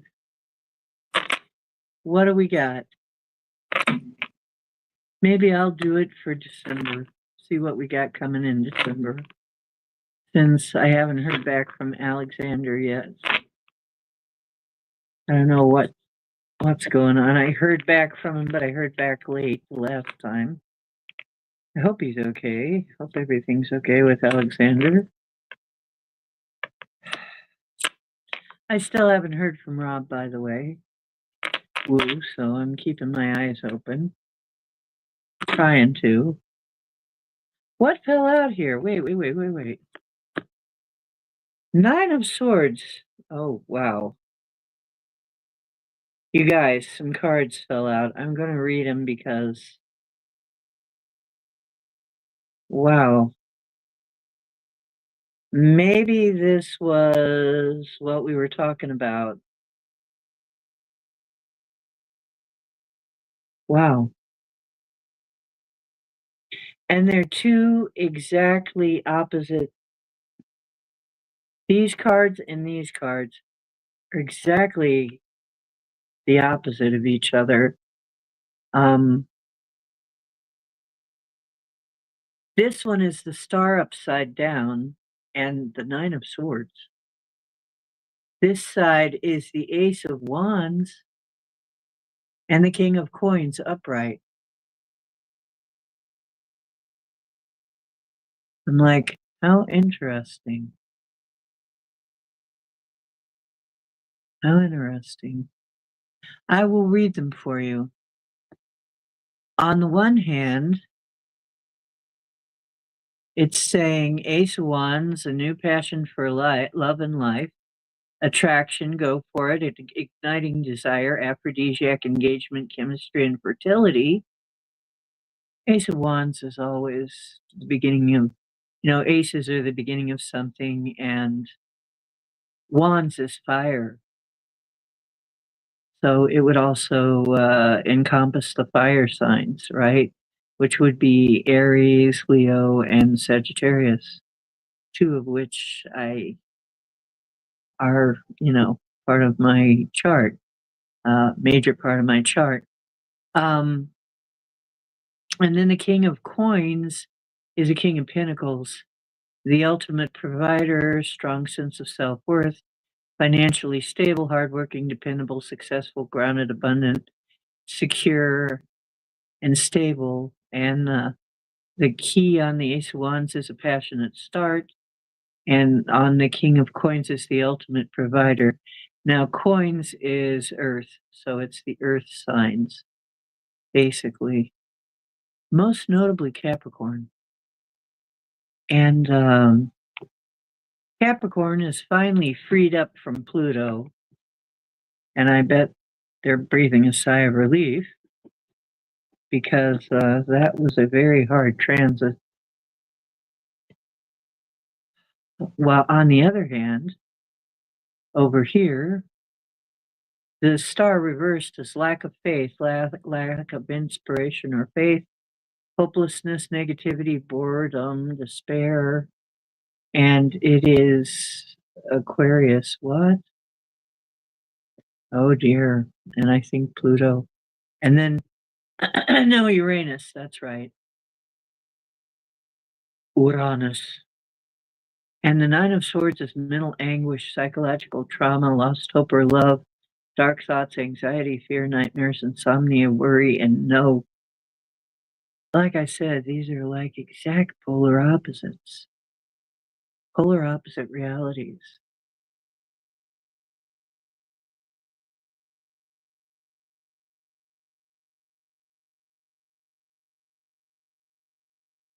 Wow. Must have been about what we were talking about. Is that,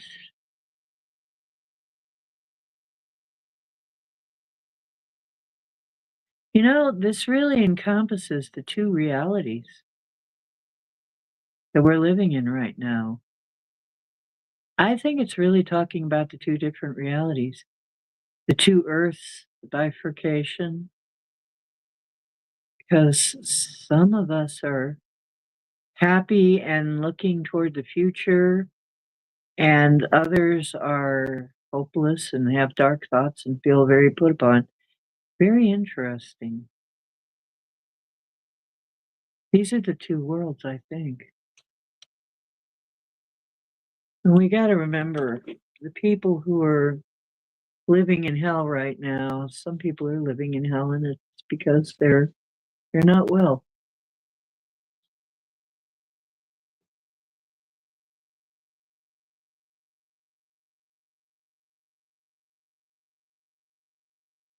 First week of December. He's still Susie from YouTube. What? He's still Susie from YouTube? What? What?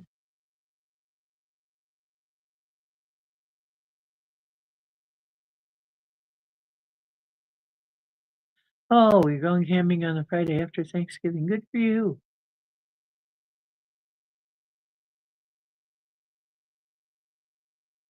All night roller skating. Huh, sounds like fun.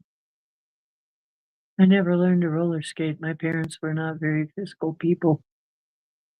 I didn't learn to camp from them. I had to learn that all by myself. Any of the physical stuff I had to learn on my own. Yeah.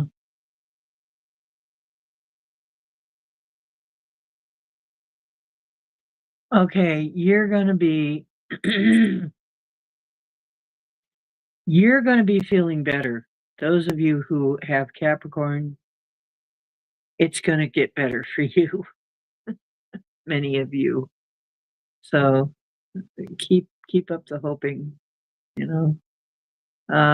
There is hope for you. Um, if you're if you're a Sag, and I know that a lot of you are in here, if you're a Sag, it looks pretty good for fire signs, because Aquarius is um, air, and air feeds fire. So um, Pluto going in and changing things about, and also Aquarius's relationships. So probably for the air and fire signs, it's going to get better. And for poor old Capricorn, it's going to get better. And for Sagittarius as well, because Sag was still suffering from some of the side effects of um, of Pluto's influence. It has a very long influence.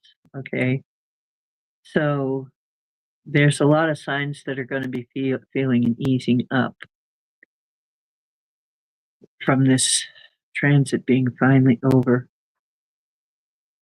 And now, um, okay, I'm going to ask for the collective, just in general for December. Let's see what we got going. What? First card. Nine of Coins. You are enough. Venus and Virgo are involved here. You are enough. Stand up for what you deserve. Working too hard for free, undervaluing yourself and self worth. is what it's gonna be about.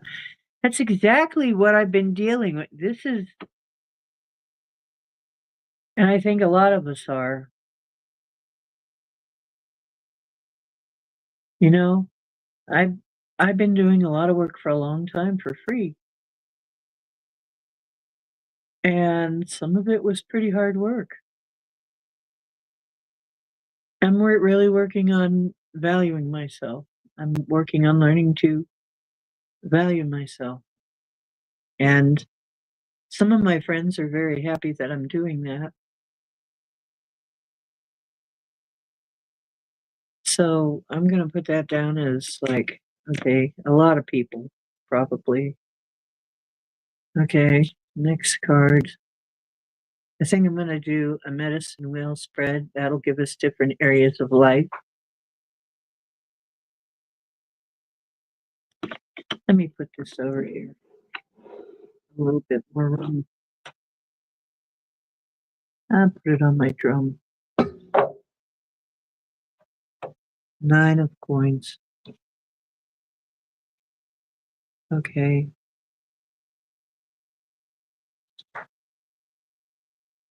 Okay, right there is 1, 2.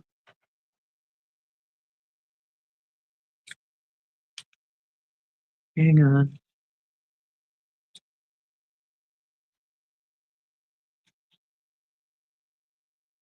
What, you wanna come out? Okay. 3. And I'm using the 2 and 1 taro. And 4. Okay, there we go. Wait a minute. Yeah, I'm gonna have to do that this way.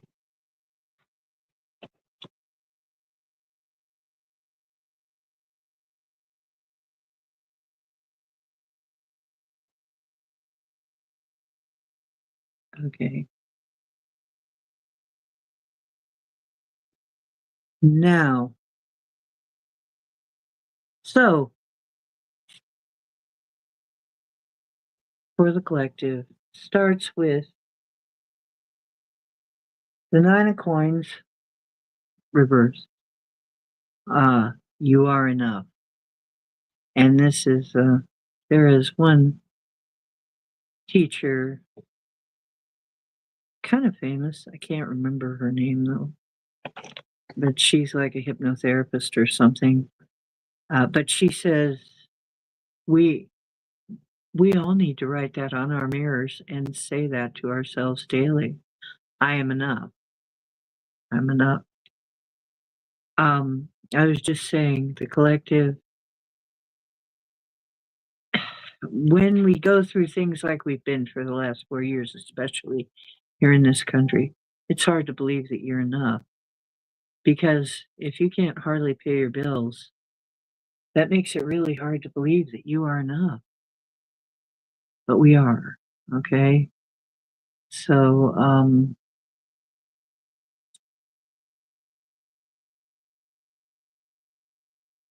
like I said, you're worthy or you wouldn't be here.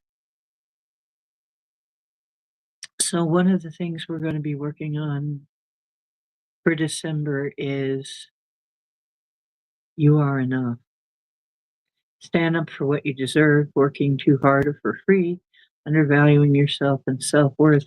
That basically, in spite of what we're being pushed towards, for Christmas, a lot of people are not going to be able to do what they want to do for Christmas, what they really want for Christmas this year. They're just not going to be able to afford it. Remember, this is not a reflection of you. This is not a reflect that this there's going to be a lot of people though that are going to be kind of feeling bad because they're not going to be able to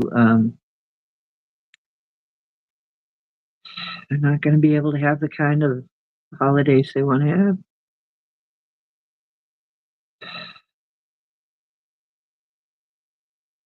Well, That is in the East, financially and business-wise. So down here in the relationships,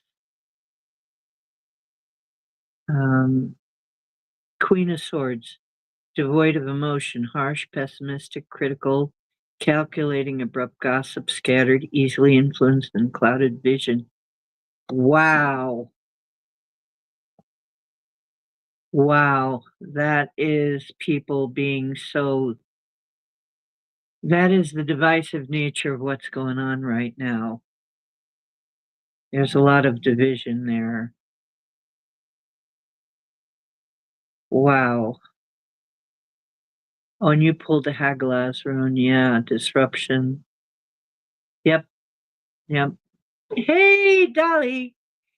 Hello, Dolly. Well, hello, Dolly. Somebody finally gave me a turkey. I'm so happy. I have the turkey thawing right now in my fridge.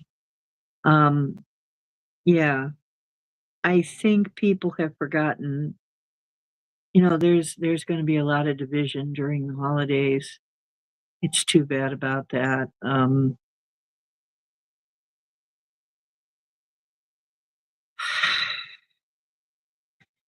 Yeah, and that's down here in the direction of the love, the heart, the relationships, the Ace of Swords. Oh my gosh, a lack of ideas.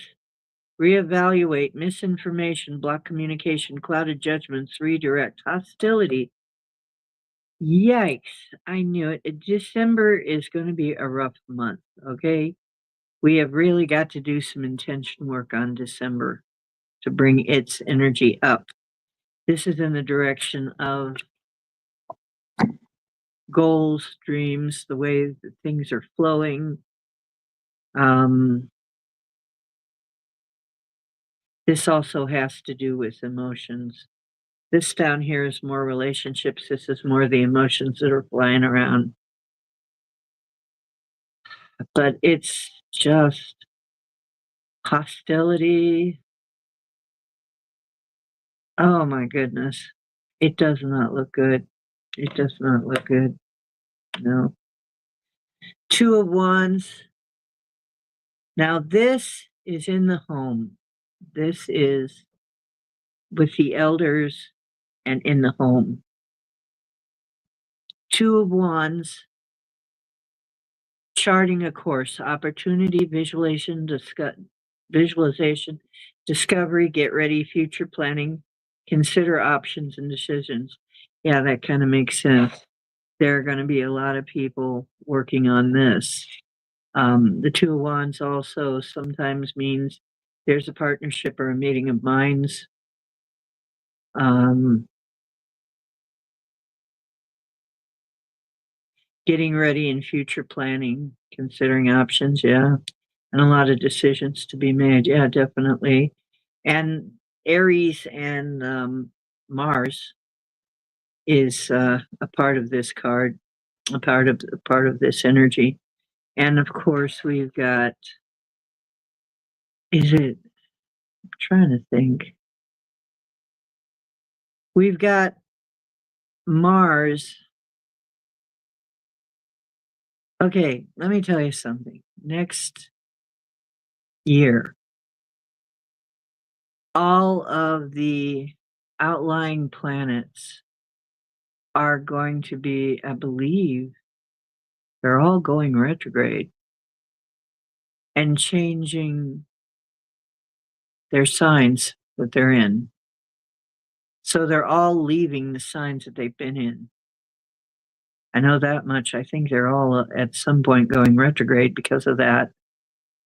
So it's like, whoa, it's going to be weird. It's going to be a time of great, great change. And yeah, I do recommend you do some forward planning, folks. Do some forward planning.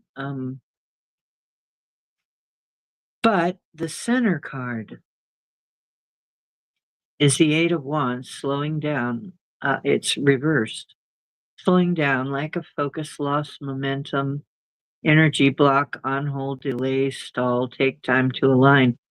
Well, this is what's actually happening in our country right now. There are people who are trying to stall, delay, and block um, the president elect from getting what he wants done. Uh, I mean, they're throwing every kind of blockade that they can, trying to leave him with a horrific war and a lot of and a drained, totally drained budget, totally drained treasury. They're draining as much money, siphoning as much off into Ukraine as they possibly can. Just trying to tear everything to shreds and light everything on fire. And then they'll blame him. That's the plan. I know that. Already know that. So that's how this starts. It's not pretty.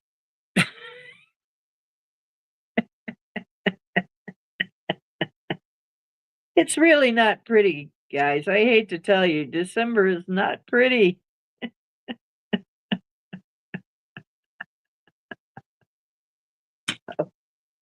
I'm so sorry.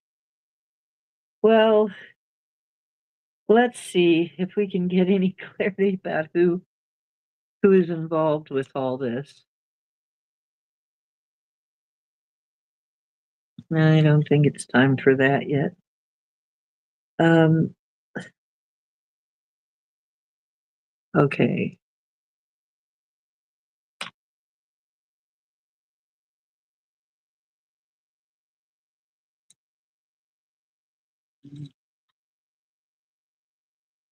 I'm going to throw some runes here, the rune cards. Since you mentioned runes. Wonder where Richard the Red is. I'm going to throw some runes on these. Traditional 3. So it's going to be sort of a sub reading.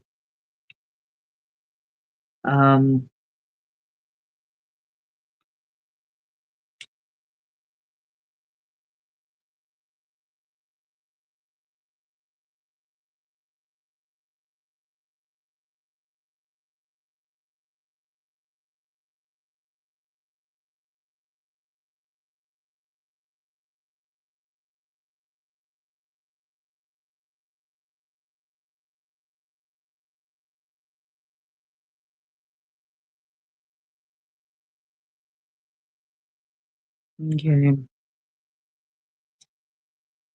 Just doing a little checking here. Card 1 of the runes. This is the basis or overview of the situation or query. What is December going to be like?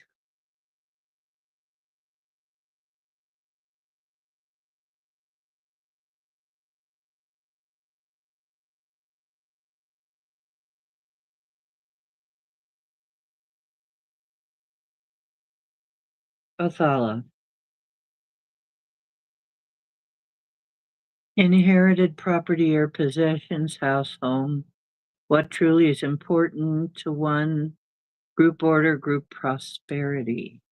That's interesting. So this is talking about that.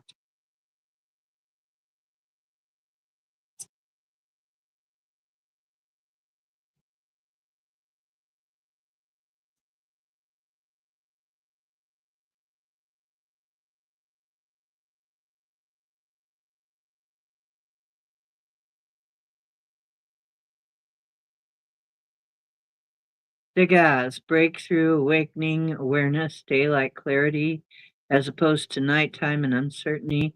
A time to plan and embark upon an enterprise. Okay. That's kind of going along with that 2 of Wands up there. It's time to make plans. It's a very good time to make plans.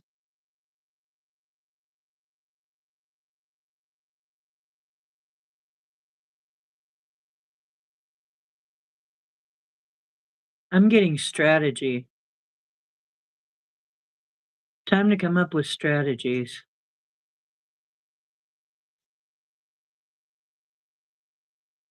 U.S. Transportation may represent a horse, car, plane, boat, or other vehicle movement and change for the better.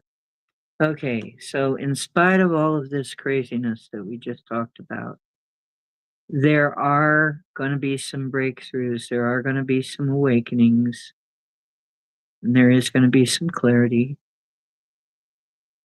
So,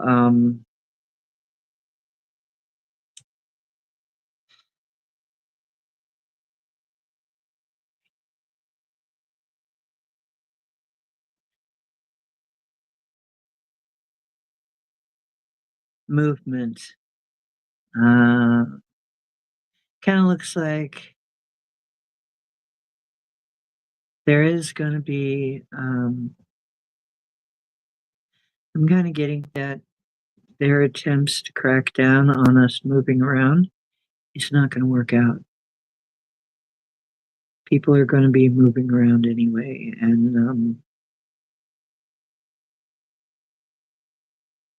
and I think we're going to have people getting back to, because they don't have a lot of money to throw around, getting back to what is truly important,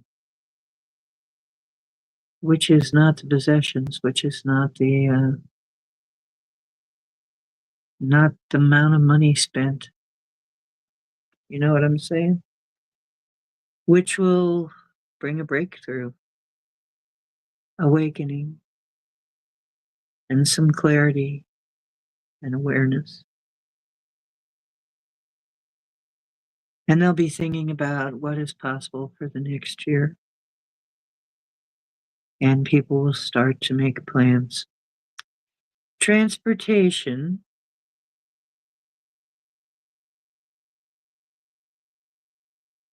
Yeah.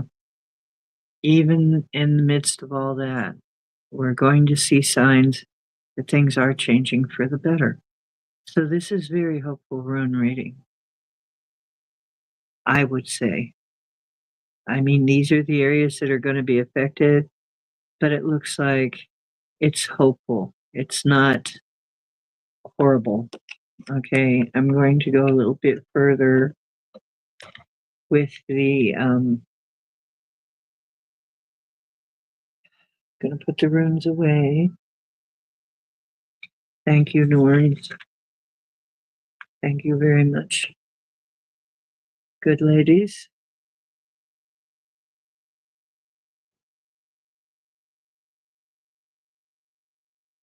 Oh no, an Amber Alert. I hate that.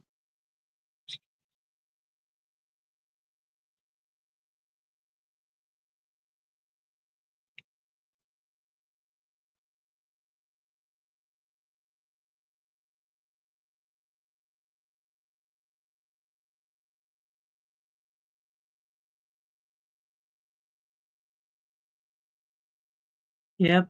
So Black Dragon, that kind of goes with your reading.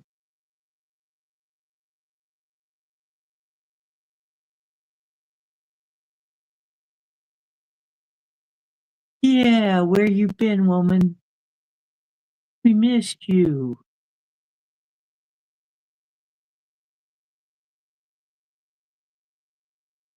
What? All of your photos are gone? You mean off your computer?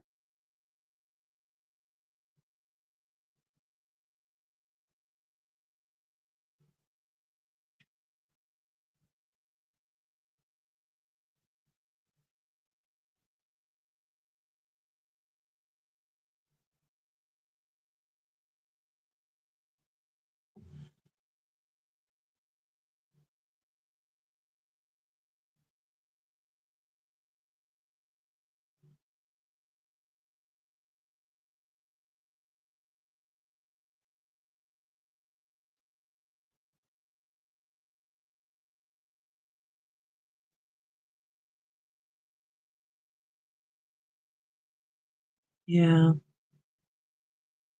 Yeah, I've been saying that, Woo. Elon needs to buy YouTube. Wouldn't that be fun? That'd be fun to watch. I've been saying it. I hope Elon buys YouTube.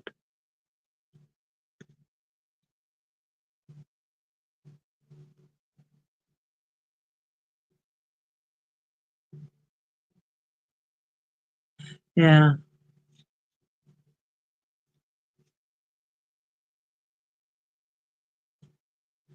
Um, cool. Cool. Black Dragon. So I'm going to add another layer to this. So I'm going to ask, is there anything good that we have to look forward to? I mean, in December.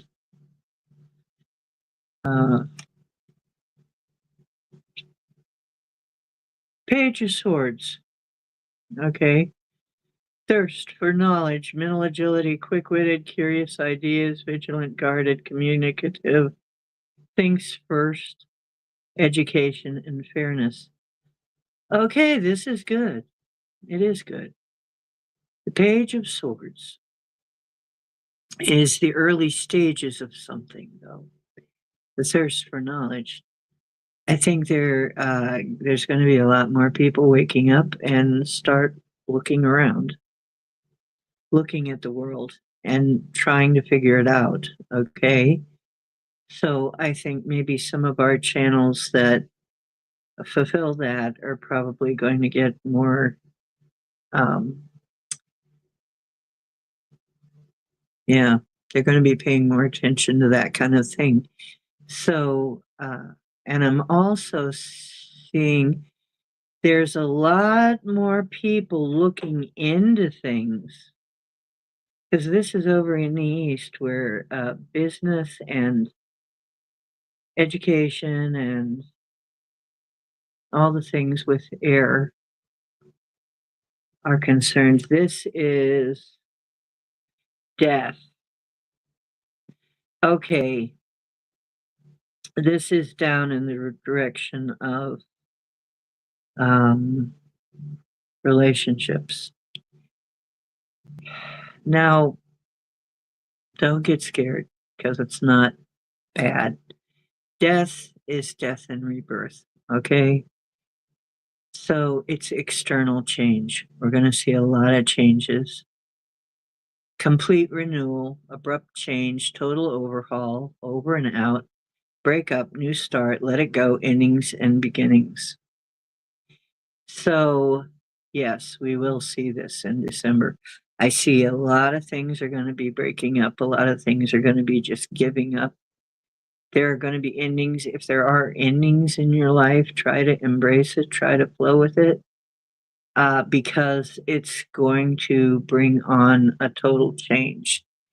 So it's just an overhaul. It's not, I'm glad a lot of things are going to be over, and a lot of things that need to be over are going to be over.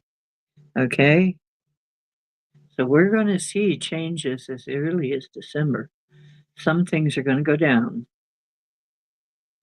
So be aware. Some systems are going down. Oh, we got two of them over here. The flow, emotionally, the flow, which can also sometimes be money, sometimes be emotion,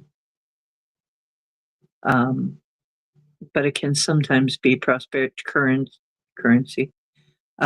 Seven of Cups, clarity of thought, focus, action, clear cognizance, seeing a clear choice, concrete and decisive. Yes, that is good. Okay. Um, clarity of thought. Clear cognizant is interesting. People just knowing, having a knowing. Concrete and decisive, and seeing a clear choice. Interesting, interesting. And temperance, perfecting balance.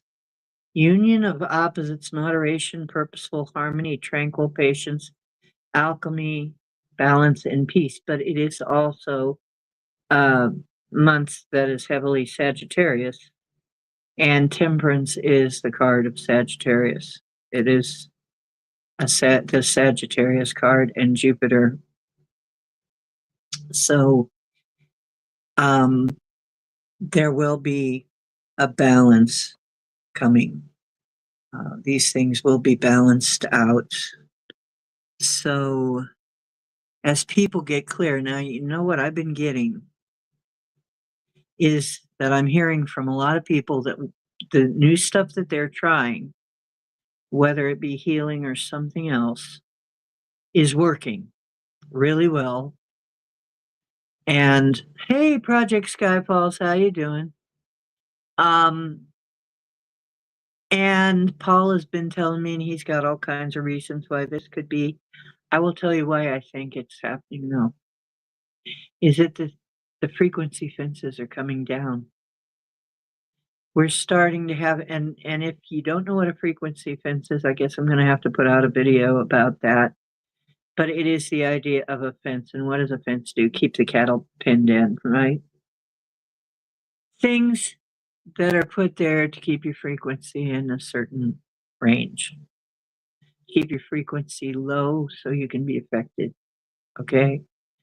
So as the frequency fences are taken away one by one, we are going to see that all of these healing modalities and all these things that should be working are suddenly going to start working really well.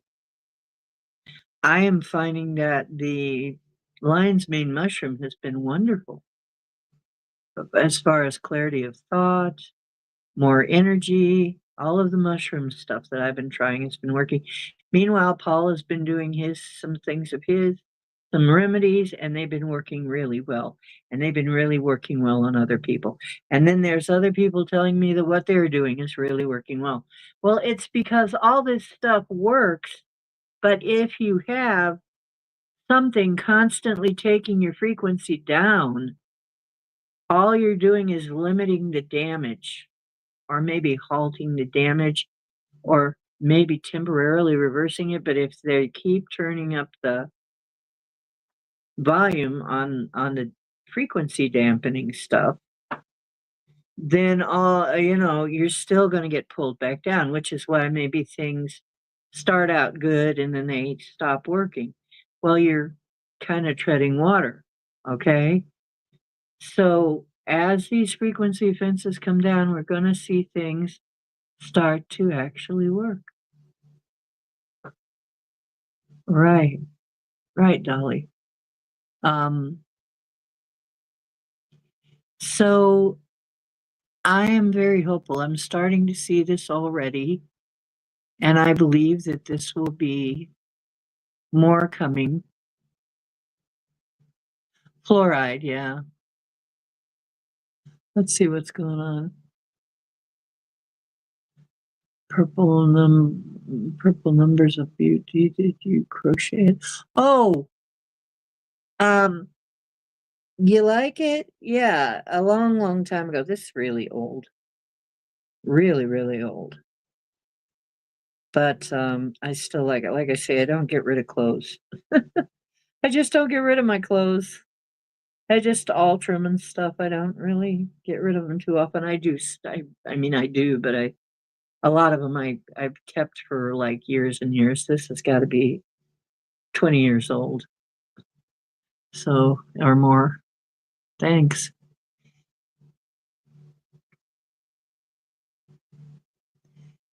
Is there a specific gemstone that heals the liver the best?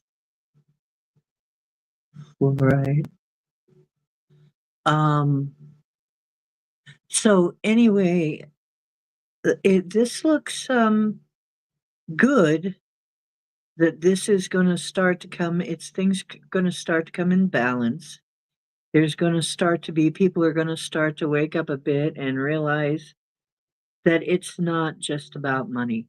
Okay, there are things that are more important, and claircognizant, and I'm getting that Speaking of fluoride in the water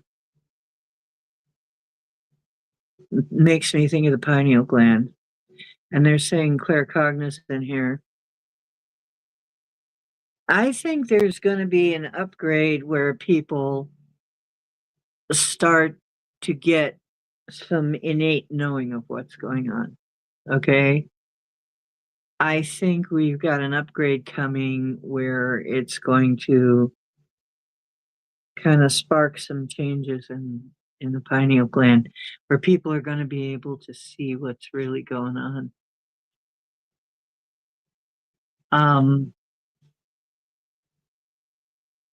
Liver, you know what?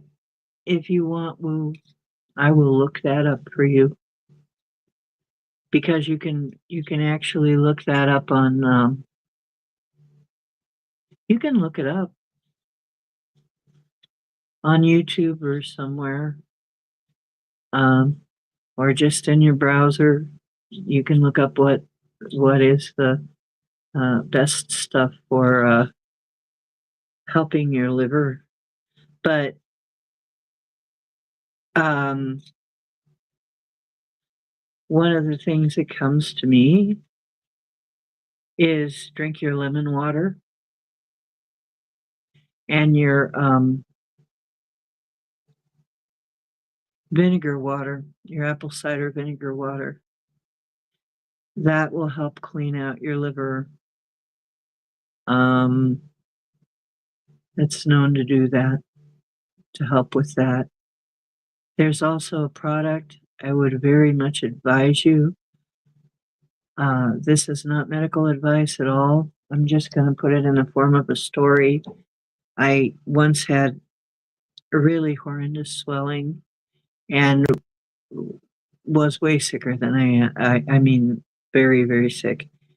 And Zetox, micronized zeolite was a lifesaver. It soaks up toxins and it gives your liver a rest,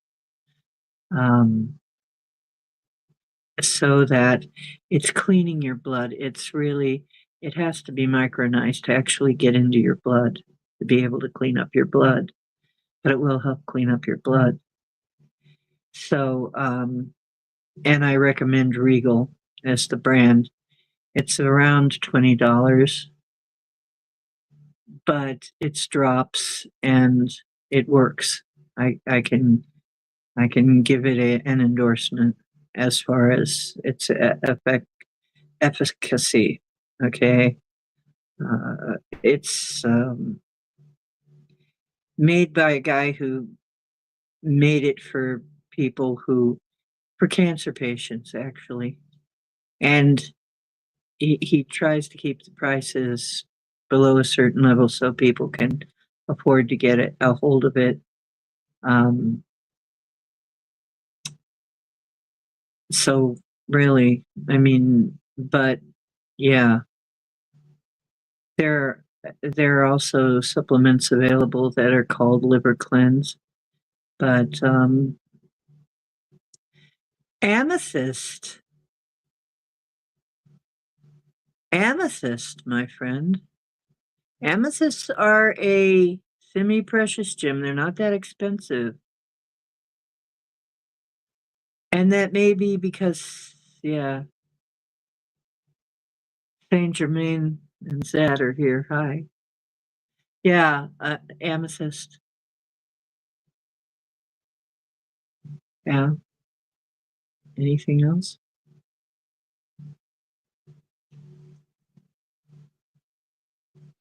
Amethyst and selenite.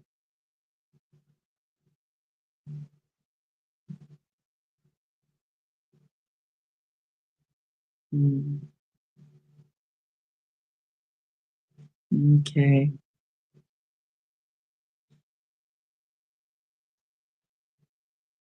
Zetox. Regal Zetox. It can be procured from Amazon. You can order it right off Amazon, or you can order it off the Regal site. Make sure it's the Regal kind because there are other kinds that are less effective. Believe me, I've tried them.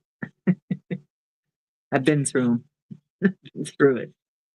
That's one things that happens to shamans is we get quite often get sick so that we can, um what? You hear that? He's bawling me out. Do you know why he's bawling me out? Because I have decks of cards in the area where he wants to be. Mom, this is my area. Okay, is that better? Okay. The audacity. The audacity of me laying anything in your spot. You're right. That was wrong. That was wrong of me. That was very disrespectful, huh? Okay, Mr. Cute Kitty. What? What?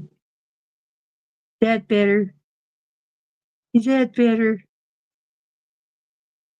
Is that better, Mr. Cat? Okay. Y'all happier now? Y'all happier purring. Okay, he gets very picky about that kind of thing. Yeah. You're right. That's not what's supposed to be there. Full moon. The eliminated subconscious, and this is in the direction of what would probably be this is in the direction of Earth, which is pentacles. Would be pentacles. But it is the home, the elder, the finances, the solid things that make the solidity in our lives. The full moon, eliminated subconscious, timing 1 month or next full moon, emotional awareness, climax, move on, cycle completion. Okay, we do know that there are some things. Okay, we're going to get a cycle completion. There is something coming up in December. There is an astrological event, and it's not coming to mind right away. Does anybody know?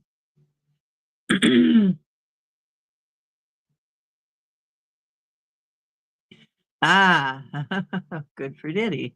Yeah, he is probably crapping his pants, thinking about what's going to happen to him if he actually has to go to jail. Because there are people waiting for him. I know.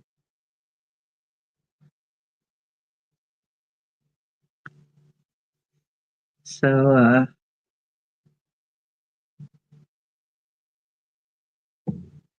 oh, probably more than that. It's going to be sore. Yeah, he's probably going to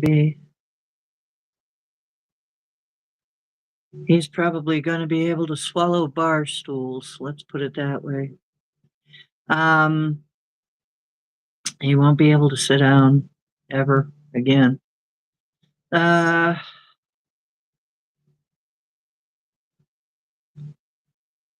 might not survive. I mean, that kind of thing I hear. There's a guy who's a ex-con says they're not really nice to chomos in prison. They have a short life expectancy. And they live a very unhappy short life. So, dear. You think they're going to Epstein him?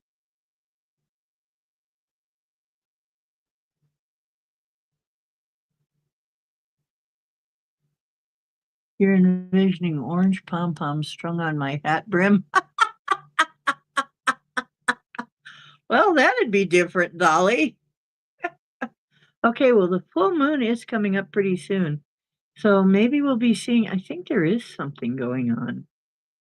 The December full moon, I think there is a big event, some kind of an astrological event on or near the full moon next month. I think that is right. Wow. A cycle completion. I need to find out more about that. Okay, now the center of it all. Pulling a card for the center. I know that's why so many people are leaving, right? People are jumping ship because they know Trumpo is going to release the goodzo, right? He's going to release the list.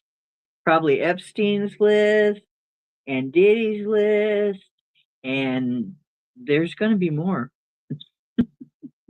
Wow, I got 3 cards for the middle. The 4 of coins is an uncluttered life. Minimalism, less is more, reevaluating priorities, and release materialism. Okay. Well, that kind of makes sense. A lot of people are going to be, that kind of goes along with the rest of it. A lot of people are going to be realizing that it isn't, it isn't about the gifts. It's about the people, about the relationships. Um, 3 of Wands, lack of foresight. So there are going to be some restrictions, returning home, stalled, postponed, regression, inhibited, lack of progress, and thinking small. Sounds like they're going to try and put some kind of limits on our travel. Maybe either by upping the price of gasoline or, trying to roll out some kind of, who knows, some kind of plague for us to actually have to stay home or something, or some kind of lockdown. I don't think it's going to work. If they do, I don't think I don't think any of this shit's going to work anymore. Because over here, we're seeing that people are going to be moving around anyway. They're going to say F you. So somehow, I don't think that's going to happen. And I think the lack of foresight is going to be on them, not on us. So the Chariot, strength of will. See, I told you. The people are realizing that they can assert their will. And this is going to happen. Forward movement, determined willpower, success, control, action, travel, and focus. Completely polar opposite cards. Once again, people are going to say, fuck you. We're going to move anyway. We're going to see movement anyway. So F you. Okay?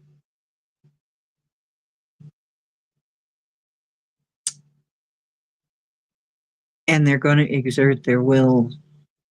We're going to see that in December. So, and we've been seeing that. People are realizing, wait a minute, I can change something. It's not entirely out of my hands. Because, I mean, there's been a lot of, I think, a lot of rhetoric and a lot of bullshit about how a lot of stuff is out of your hands and so on. So, no, it's not entirely. You can't decide everything for the entire collective.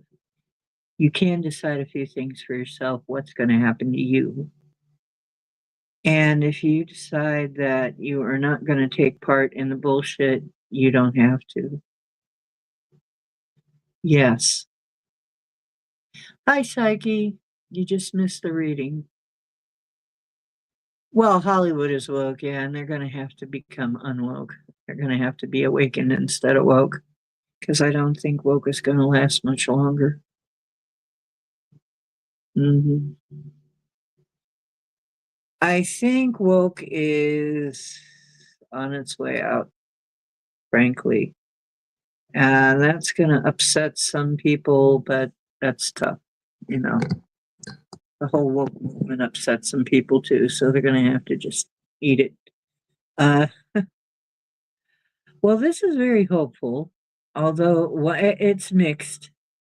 It's very mixed. But I think the mixing, the stirring up is going to lead to some better times. Going to lead to more wake up, going to lead to more,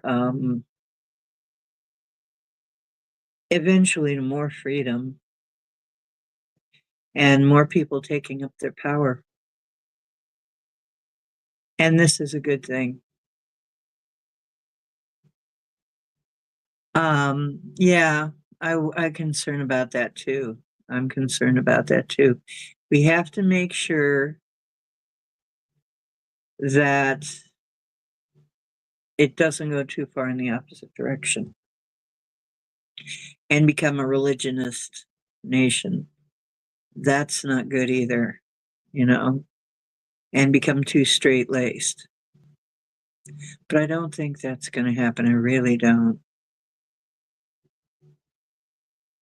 I think it could. That is possible that it becomes that maybe in some regions.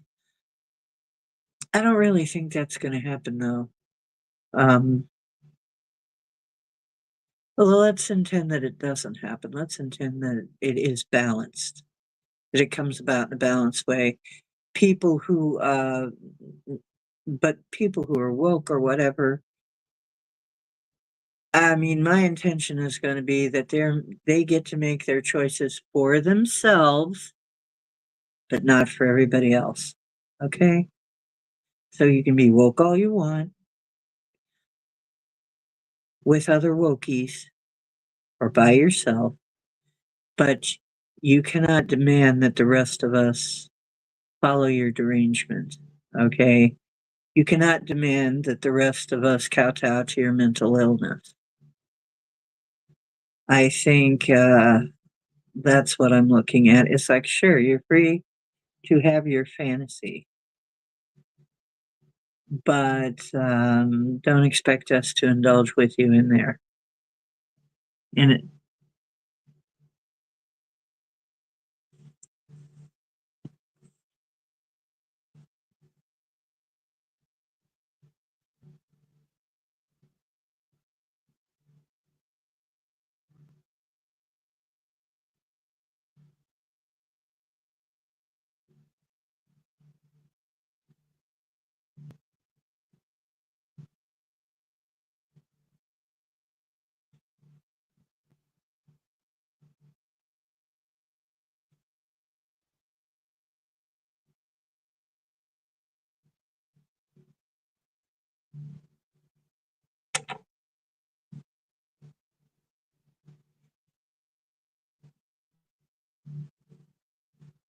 yeah,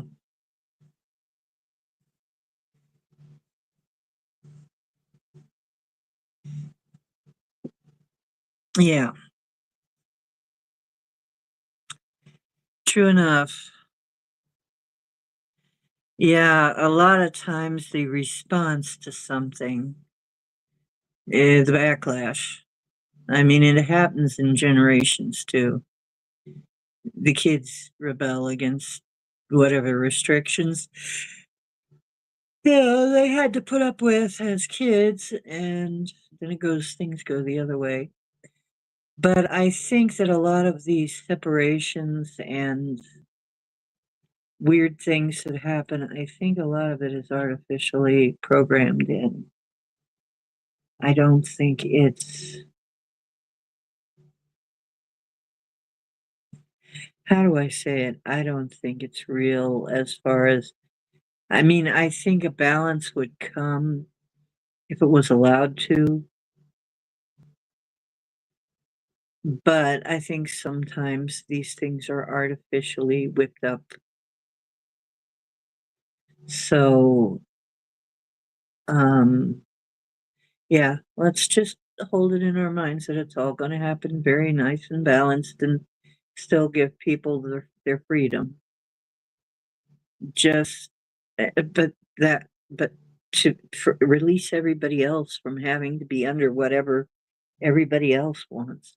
I mean, it, free to have your own thing, you know, getting other people out of your business and the government out of your business, out of your own business, right? And I think that's the problem with a lot of the Karens is they can't mind their own freaking business. I see that here. I see that here. They can't they I guess they don't have enough to think about. They can't mind their own freaking business. So they go around driving each other nuts. You know, trying to mind everybody else's business, trying to control everybody else. That's not gonna it's not gonna fly anymore. I don't think they're gonna take it in any regard, in any direction. I think people are done with that. Okay. That's what I'm hoping anyway. Yeah. Yeah.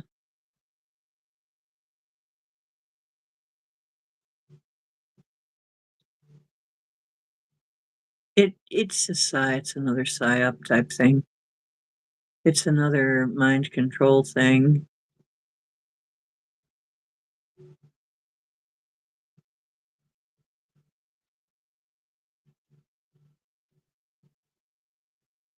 Good for you, Black Dragon. Um, whereas on the other hand, I end up somehow inviting, I don't know, just because I'm me. I'm not anything like them. I guess that's why how I get into trouble. I'm me. Um,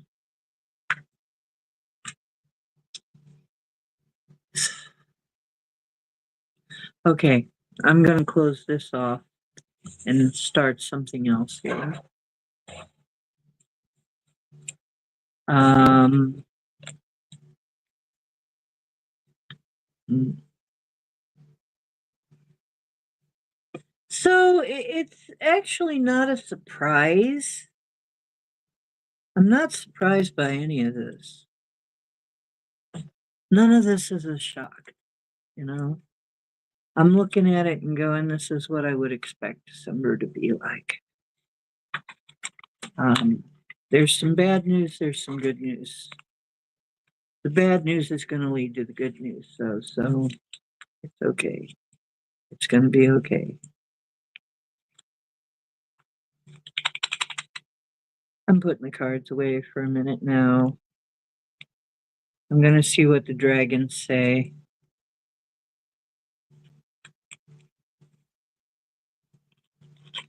And if somebody has some questions, what do you want me to look into? Let me know.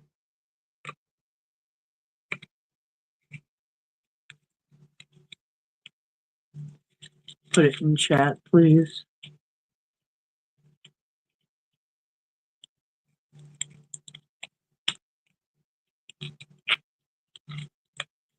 So I'm going to have, as far as I know, I am going to have a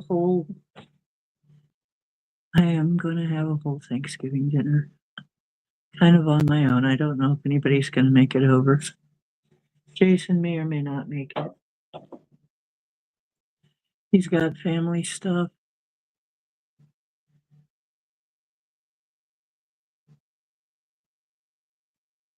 Oh, yeah. Yeah. Right. Prohibition sparked organized crime. Every time you make something illegal. Okay, so this is what I think. We can start to look at next year too, and I think I'll do that. Maybe next time we'll take a look at what next year's going to be. I wonder what will happen next year with Project 2025 secret plans. Whose 2025 secret plans? Not Trump's. He doesn't have anything to do with it, he says. Somebody else made up 2025. Trump didn't have anything to do with it. Or, you know, I believe that too. I don't think he really, it's a separate group came up with 2025. I think it's disinfo. I think that is the real disinfo. I don't think he's got 2025 plans. But if you want me to ask, I will ask. Okay.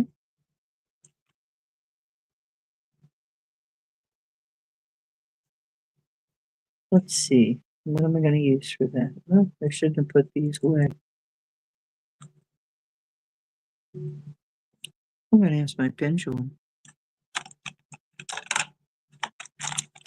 If I can find my pendulum. There it is.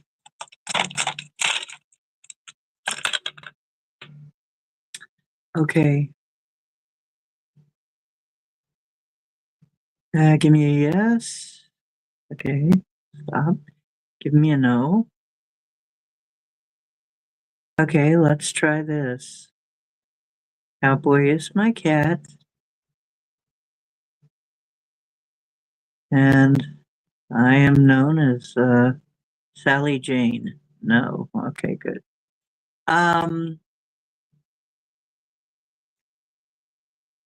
Does Trump have a 2020? Does he have some kind of 2025, like they're saying, project? Okay, first of all, does he have secret plans? Yes, he does have some secret plans. Is it the agenda type stuff that they're kind of touting? No, it is not. He has his own plans. It's nothing they've been talking about yet. Okay. Um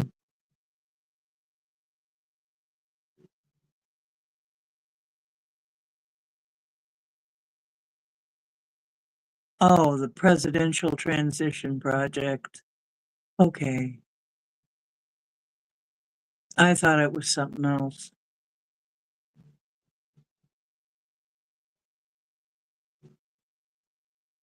Good for you, Black Dragon.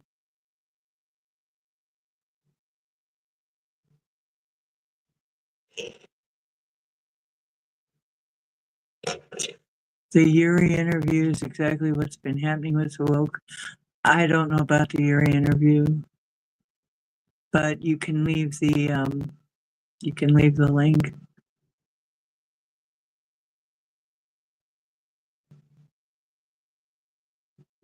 Oh yeah, well, you know, all of us that are sitting here broadcasting what we hope is the truth, our best attempt to broadcast the truth.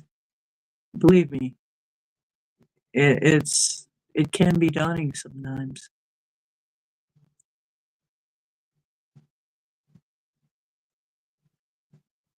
So, but I think it's going to get better. Okay. Let me see.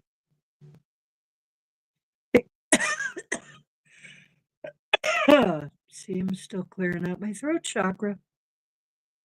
Angels, whatever that is, take that away. Take it out. Okay. There's something stuck. Help me get that out. Yes. Okay. Now let's see. Are they gonna try and come up with some plague or some shit to keep us from moving? Yes. Yeah, they're probably gonna try and roll that out. Okay. Stop. Is that gonna work? I don't think it's gonna work. No. So they're contemplating coming out with some kind of plague or something, some kind of reason for us to not move around. It's not gonna work. Okay. Are they ever going to get around? Are they going to do the blue beam thing with the alien invasion? Are they going to attempt that? Yes. It looks like they're probably going to attempt the alien invasion thing. Is that going to work? No, it's not going to work out.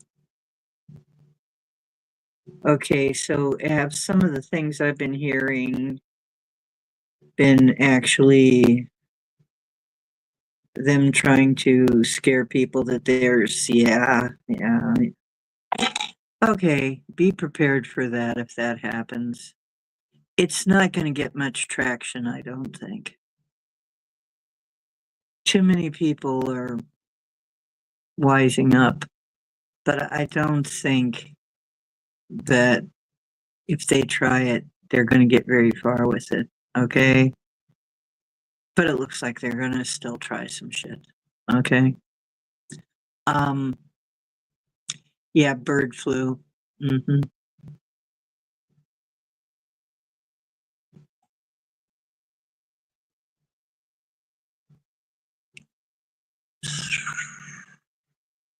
Thank you, Black.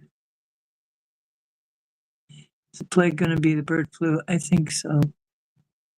Something like that. Plague going to be bird flu. They're going to try and roll out bird. Yeah, I think so. It looks like it. It's not going to work. Are we even going to? Some of this, are we even? I'm getting the opinion we're not even going to hardly hear about it. It's going to be in passing. It's going to be that big of a flop. Yes. Yeah, I'm getting it's going to be such a major, everything they do is going to be such a major flop. We're going to hear about it and then it's going to be gone because it's just not working.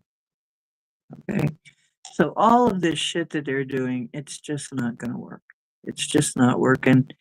They'll try something else that's not going to work either. We're going to hear about it for a flash for like a minute and then it's going to be on its way out again.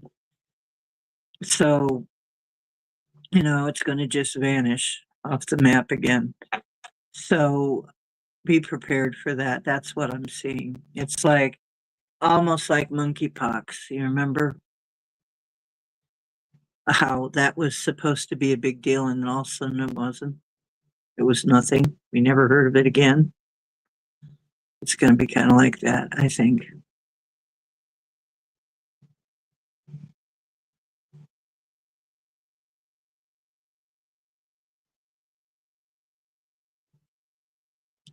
Yeah.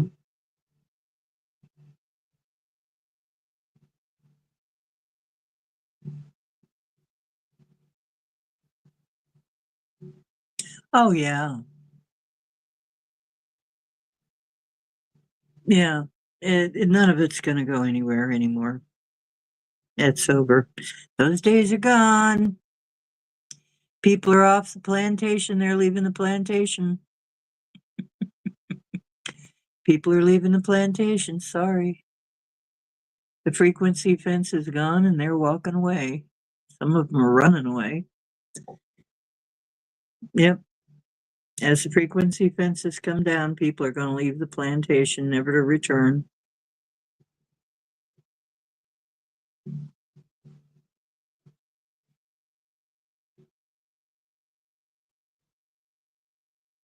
They might try to bring monkey socks back. Call it monkey sock. They might. They might try to come up with yet another strain of COVID. How tiresome. None of it's going to work. None of it. Well, I'm glad to hear that. I'm glad that. What else you got? Anything else you're asking about?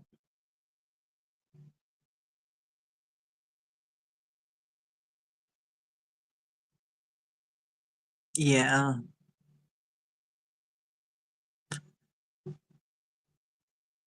Oh, yeah, they don't listen to MSN. Yeah.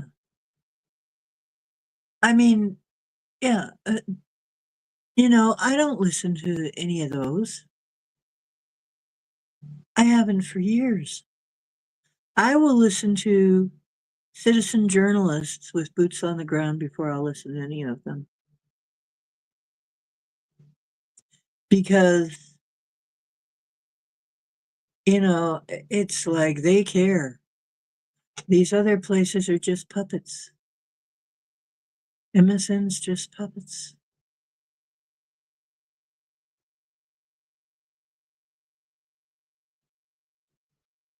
Yeah. Yeah, and people like Joe Rogan are getting way more traction now. He's way more popular than mainstream news. All of these people. I mean, Russell Brand is more popular. Um, all these people. Candace Owens um, has gotten a lot of attention because of her deep dive into Kamala's past. She's still alive. She's lucky she's still alive. Yeah, people are getting the word out. They're tired of it. They're tired of the bullshit. Everybody's tired of bullshit now. And can you blame them? Yeah, everybody is freaking tired of the bullshit. And frankly, I am there too. I will not put up with it. If mainstream news is saying it, I'm instantly suspect.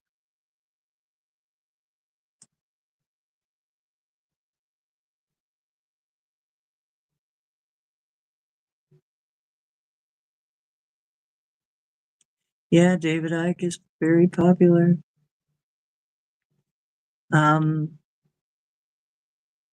I listen to Squirrel Tribe off and on, but she has kind of gone down some weird avenues now, and I don't hardly listen to her anymore. Right now, she's kind of off my list for now of main. But there's all kinds of people now who are. I mean, what is his name? There are a couple of people that are doing some good work reporting on the politics.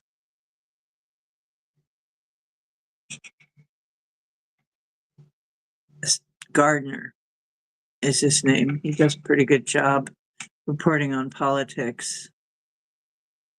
Is it Stephen Gardner? Maybe he's not quite. He's nothing like Joe Rogan or anything, but yeah. See, people they're fed up. I'm seeing it all across the board. Fed up, fed up, fed up.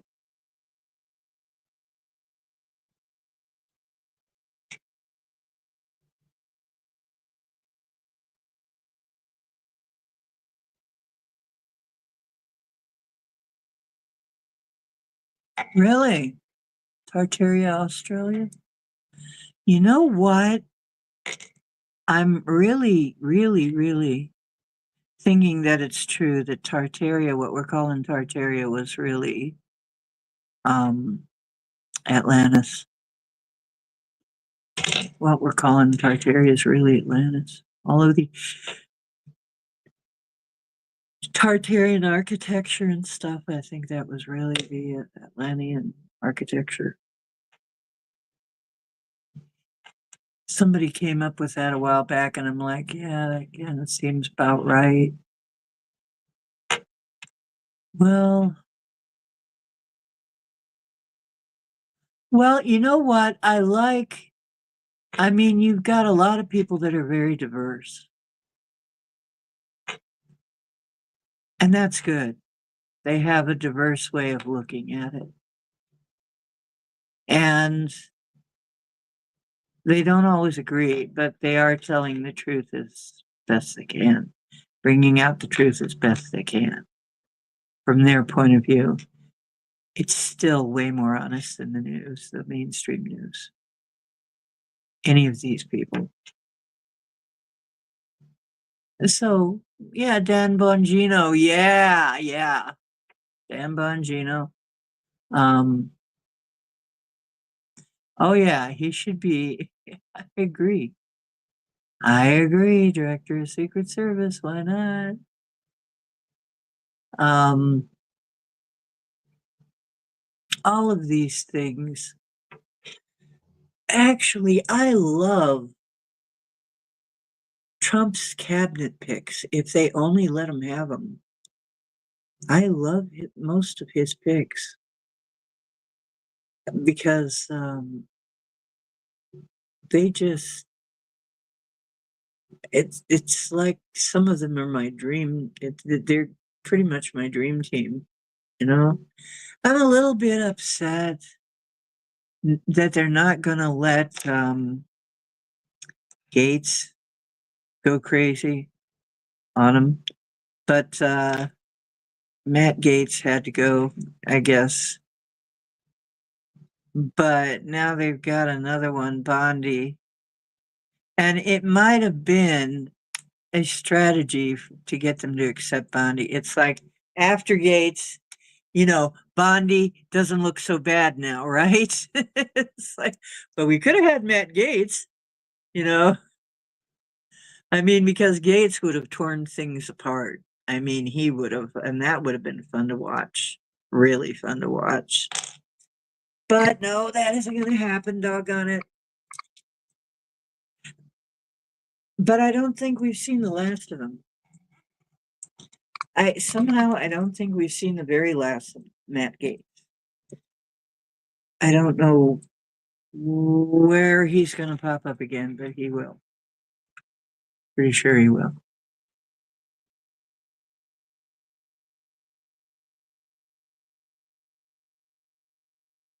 Okay, Chloe. Hope you feel better soon. Piers Morgan isn't too bad, but sometimes he has. Piers Morgan, when he has sync on, I just want to punch that guy. It's like he lets him take up way too much air, you know? Sync does not deserve that much air. He doesn't. He needs to sit down and shut up and listen to other people sometimes. Because he's just a big blowhard. I'm sorry. I cannot stand to listen to that guy too long. Yeah, give it your opinion, but don't like stomp all over all the other guests and take up all the time. He's very full of himself. But yeah, it may have been some kind of a strategy to make Bondi look like a good, like a better choice to get her in because Gates was terrifying. It would have been great though. He terrified. I bet. When they thought that there was a chance that it'd be Gates, they were probably brown trow.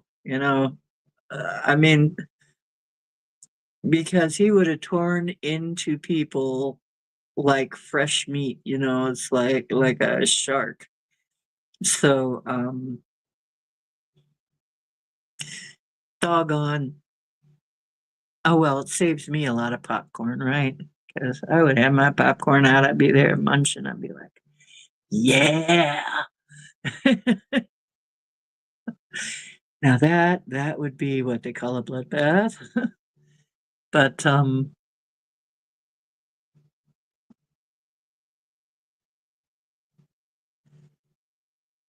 mm,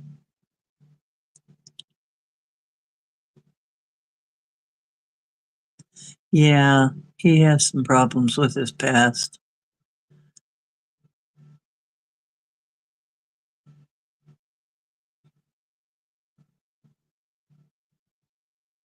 Yeah, but they didn't find him guilty of it. So, but even at that, he wasn't found guilty. But even at that, they're going to bring that up every time.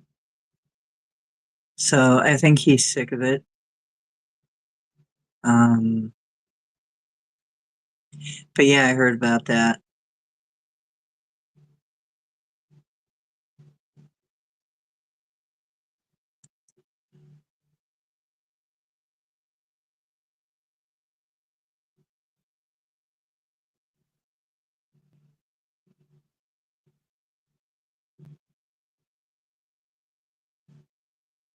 Fired, fried, fired. Deep fried? Oh, Dolly. Maybe both.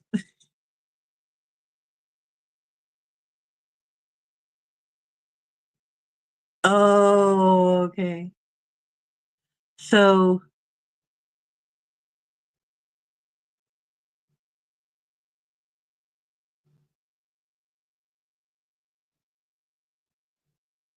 sometimes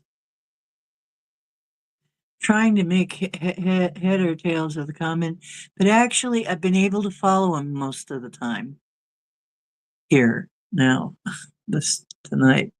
Wow, that's different.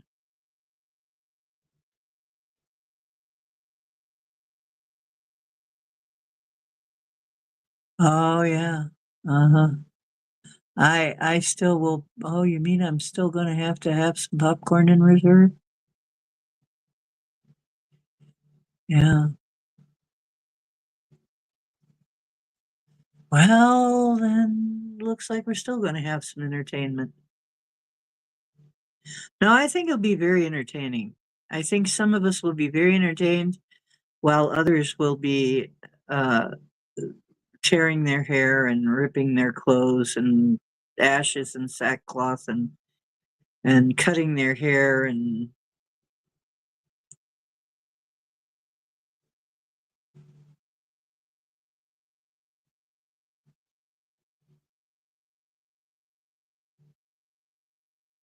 yeah, yeah, they're terrified of Gates, but they didn't find him guilty on any of that. Um, well, Dolly, I kind of have a little different view of The Simpsons. They never predicted anything. They told us the plan. They told us what the plan was. And they failed horrifically with Donald Trump. Catastrophically. That's how I know. They are not predicting. They are telling us the plan. That's why it looks like a prediction. And their plans were going as they wanted for a while. But now nothing's going the way they want. I predict that The Simpsons whole prediction mystique is going to fall apart real soon. I mean, in the next few years, that whole prediction thing is going to go away. It's gone. They will no longer be telling you what's going to happen because they won't have the plan and sitting in front of them. Because that's what I think was really going on, and people don't understand that. Most of them, but some of them do. Because remember, they got to tell you the plan. They got this weird thing that they got to tell you the plan. We don't know exactly why, but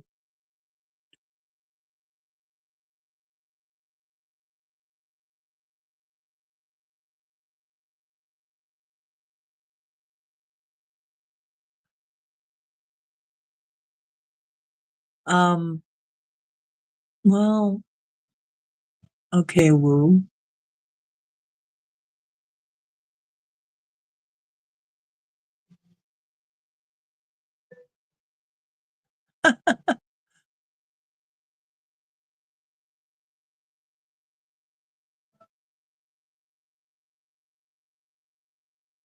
Oh boy, yeah, Jack Smith.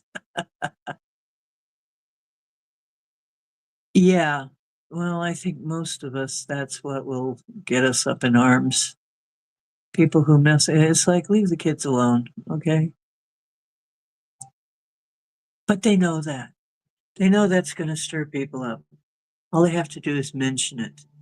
They don't have to prove it. All they have to do is mention it. But why do they pay people off instead of going to trial? Did you see Michael Jackson going to trial? Did you see what that did to him?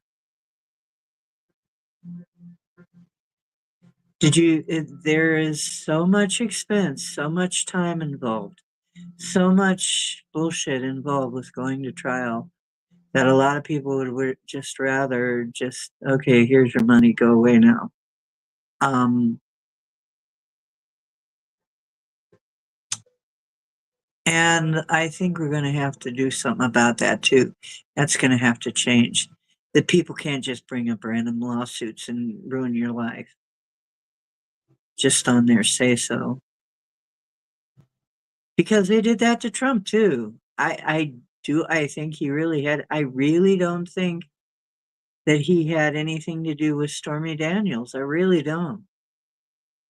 I mean, regardless, I don't think he, you know, when he says she's not his type, I believe him. He could have a lot better, probably a lot better pickings, you know, if he was going to do something like that. I don't think it would be her.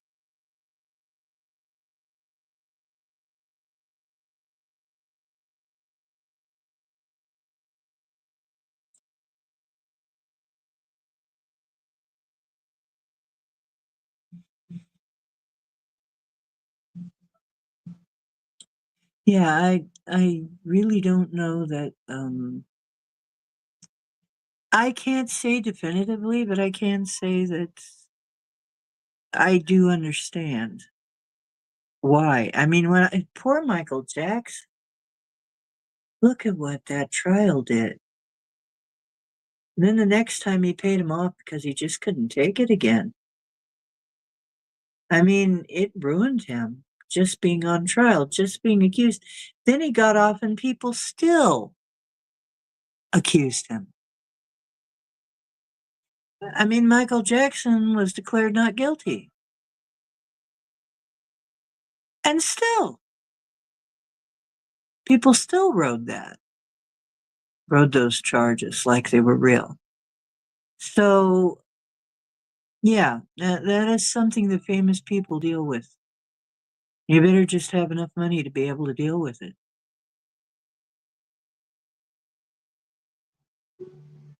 So I don't know.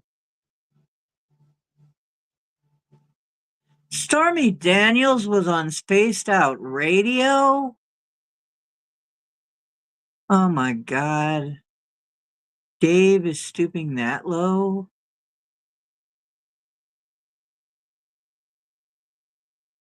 Oh Lord. How did that go?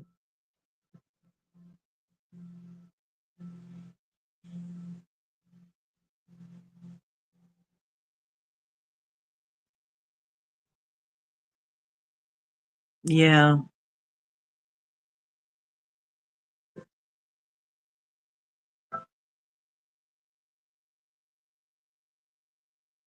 Yeah, it doesn't look good. You're right, it doesn't.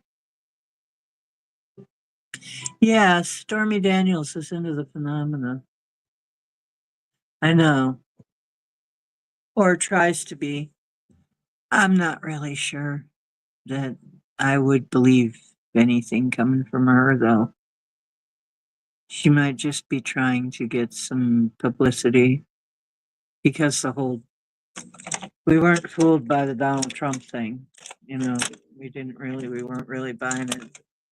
So is she just indicative that people are starting to gravitate more to the paranormal stuff? Because I mean, her days as a porn star, she's probably pretty washed up by now. I mean, you know, those things have a finite shelf life. So maybe she's trying to cook something up in her old age, you know? Just my thought. Oh, by the way, I just keep looking at this. I have to do something with this beautiful fire agate skull. Look at this thing. Look at that beautiful bullseye on there. Trying to figure out what I want to do with it.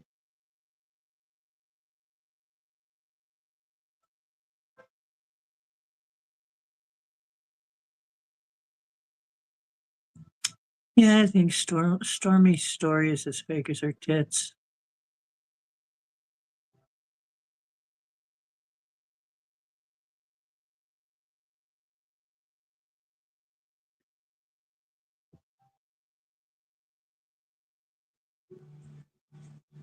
She's just looking for something to do now that she's old.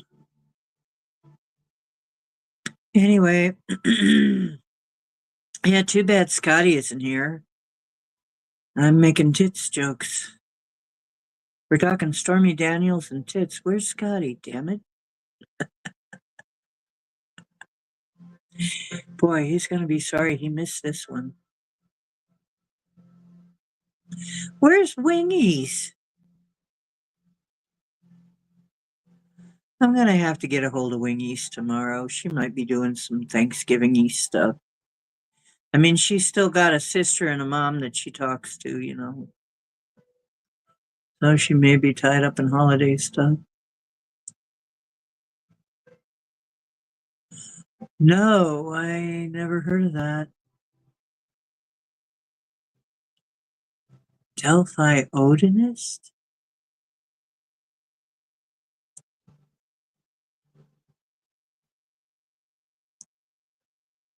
Uh,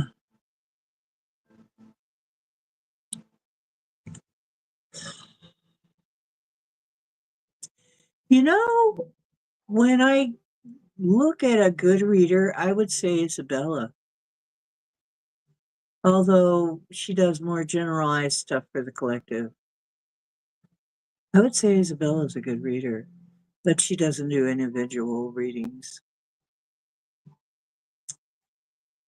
Another one that's good is I like Nordic Lights readings, pick a pile readings. Nordic Lights is pretty fun.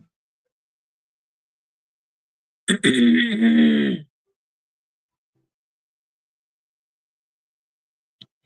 trying to think of who else. M.H. Taro is not bad.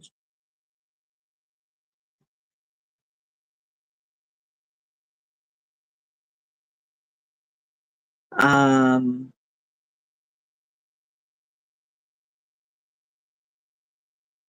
I don't listen to that many anymore. Used to listen to Janine, but she's off YouTube, and besides, I'm not buying everything. I mean, I've seen too much of Janine's stuff recycled, and it's saying the same thing for the last years now. So, yeah. But everybody that, for instance, said that Joe or Kami were going to win, they're now gone. Deleted them. Yep, they're gone. Everybody said that it was going to be a close race. I'm watching. Joni Petrie, she's an astrologer. She's a pretty good astrologer, but she was saying, "Oh, looks like it's going to be neck and neck." It wasn't neck and neck at all, and I knew it wasn't going to be. They were saying it was, but it wasn't. Now they're beginning to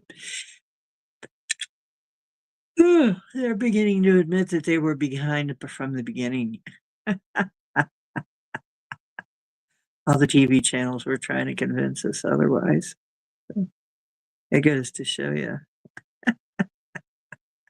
That's funny. I thought that was hilarious. Hilarious. Okay.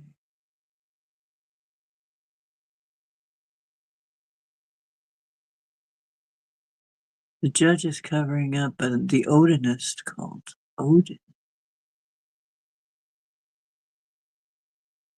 Oh yeah, there are so many Taro YouTubes now. YouTube Taro. Well, it's, you know, something that a lot of people can do that isn't very expensive to put together. I mean, you know, as far as a show is concerned, it gives you an instant subject. It's not hard to put together a Taro show compared to some other shows.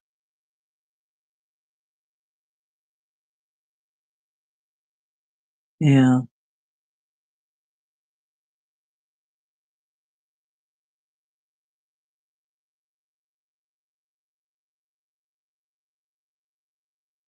Um,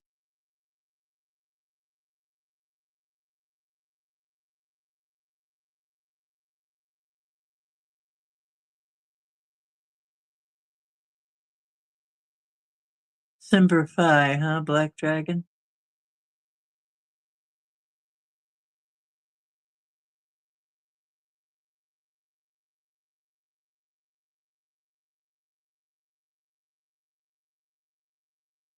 Yeah, I uh, I pretty much think that that people needed hope.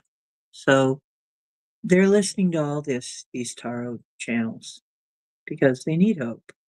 They need guidance. They feel uncertain. I think it's going to drop off a bit when things get better.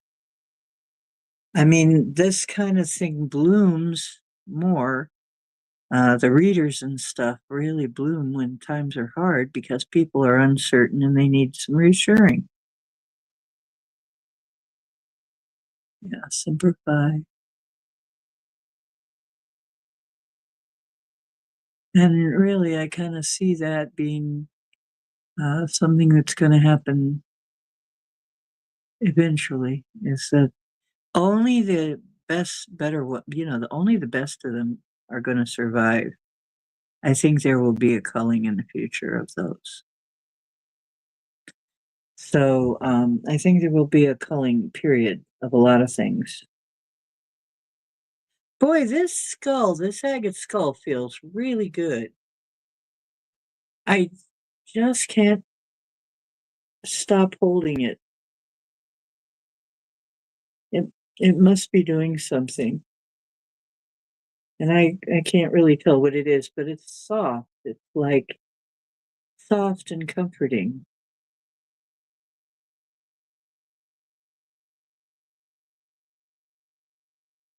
Well, it's orange. Maybe it's going to help me with the second chakra damage. I've had a lot of damage to my second chakra. It's very obvious. A lot of us have.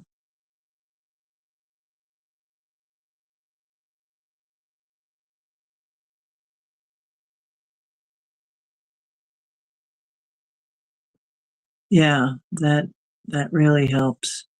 If you're actually a psychic and doing ghost hunting, that's good. There is an ancient energy around. Cool. Say more, Black Dragon. Yeah, I feel like there is something. I don't know how to describe it though.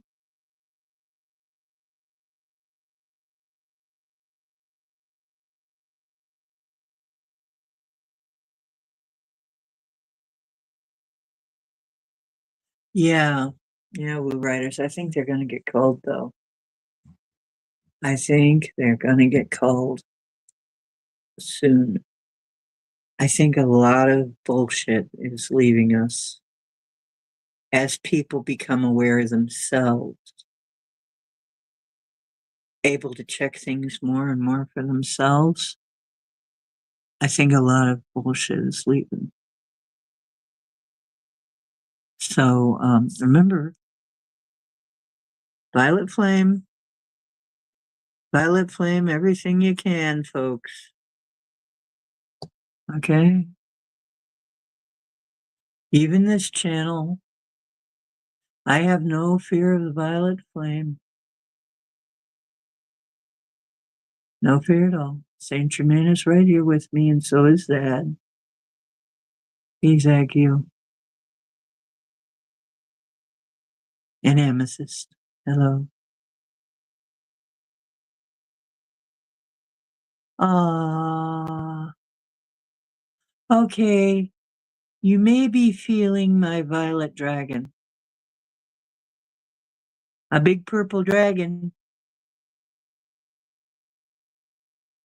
Oslo.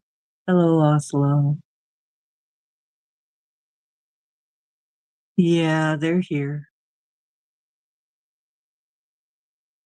There's a lot. There's a lot of them coming up here, coming in. Why are y'all coming in?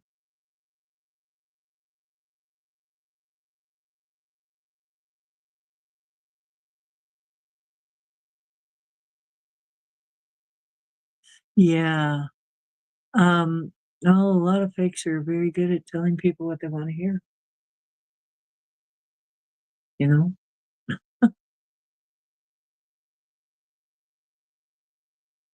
A figment of my imagination. What? The purple dragon? You mean like figment? Purple dragon?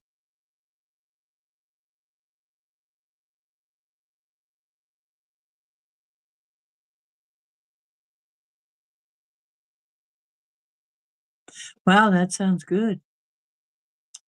Blue Riders.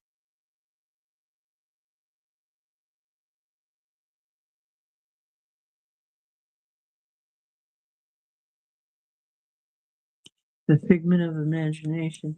Yeah, I loved Figment the Purple Dragon. That's one of the things I did love at Epcot. Is that the Dragon of Imagination was purple, but this guy is much bigger than Figment. And he's big enough that I can lean back on him and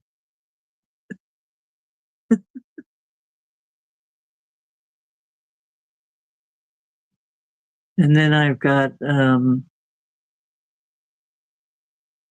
ooh, yeah, sounds good. Oh, the white and silver edges dragon. I don't see one right now.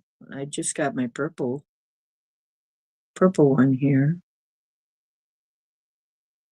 Kind of glows, actually. Ah, I see. You're the violet, really more violet than purple. And you've got a violet flame. That makes sense. Because Saint Germain's been around me a long time. Saint Germain's been watching my path for a long time. So he was one of the first ones that I was aware of. Him and Metatron very early on. So I didn't know about Kazakio. I just knew there was somebody with a really good sense of humor. It turned out one of them is Zadkiel. He's got a great sense of humor. He is so funny.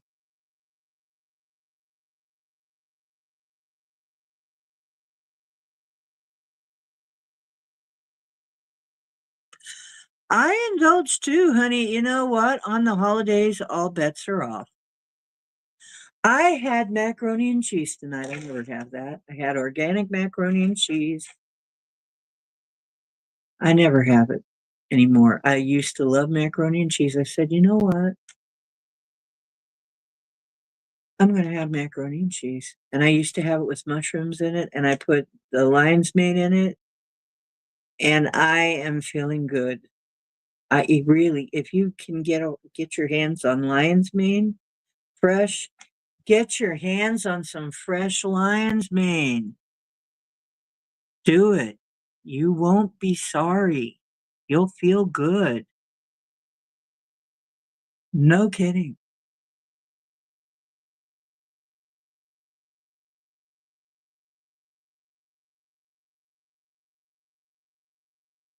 No, not that I know. If your dragon is black, I don't see one.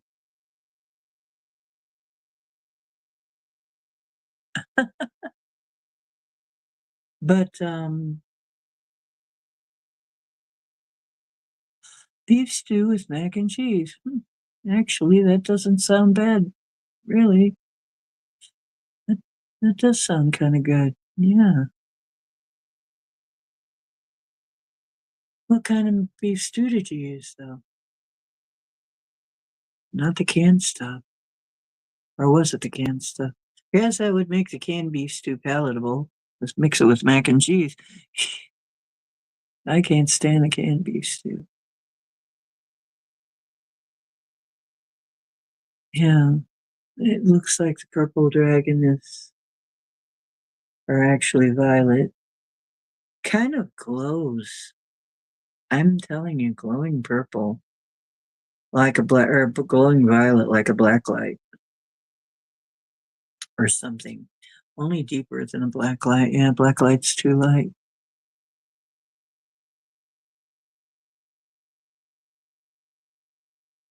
Homemade, yummy. Yummy, yummy, yummy, yummy, yummy. That sounds really good. I'm gonna try that. I put mushrooms in mine. I like mine with mushrooms. And everybody's got their own mac and cheese thing, but I put the lion's mane mushrooms in today. Oh my gosh, it was so good. Lion's mane mushrooms are good and they make you feel really good.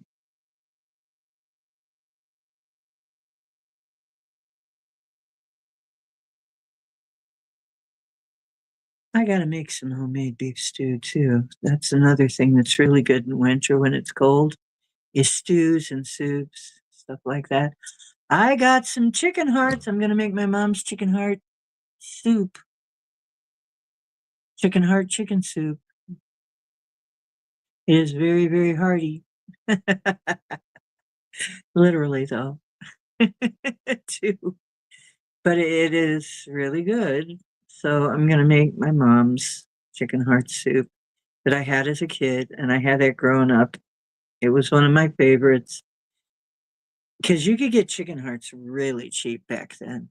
So my mother didn't tell me, I mean, it wasn't until I got to school and people thought it was weird to have chicken hearts, right? Up until then, it was my favorite thing. I mean, I didn't know that there was anything weird about it, but I was a very strong child. I mean, when I was a little kid, I would play with my mother's weights. I was just barely walking. I was dragging my mother's weights around. And she used to laugh about that. She had this Paige Palmer. Paige Palmer was like a fitness coach back in the day on TV. Yeah. Actually, I have more than one that shows up, but the purple one seems to be or the violet one, sorry, seems to be my main one.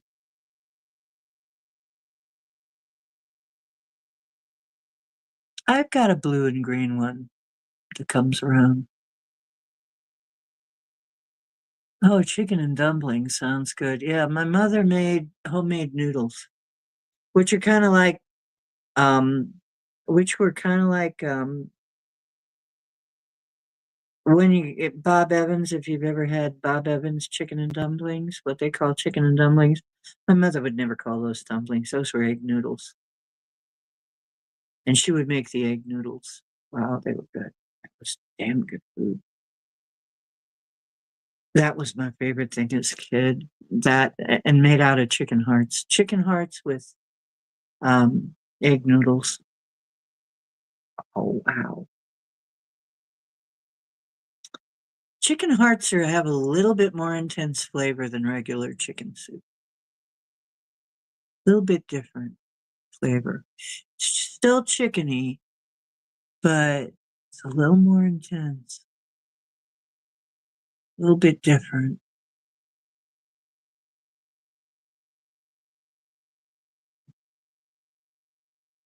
Ah, yes. I'm a really good cook, so I've made some wonderful meals. But when I finally got a hold of some chicken hearts again and made my mother's hearty chicken soup,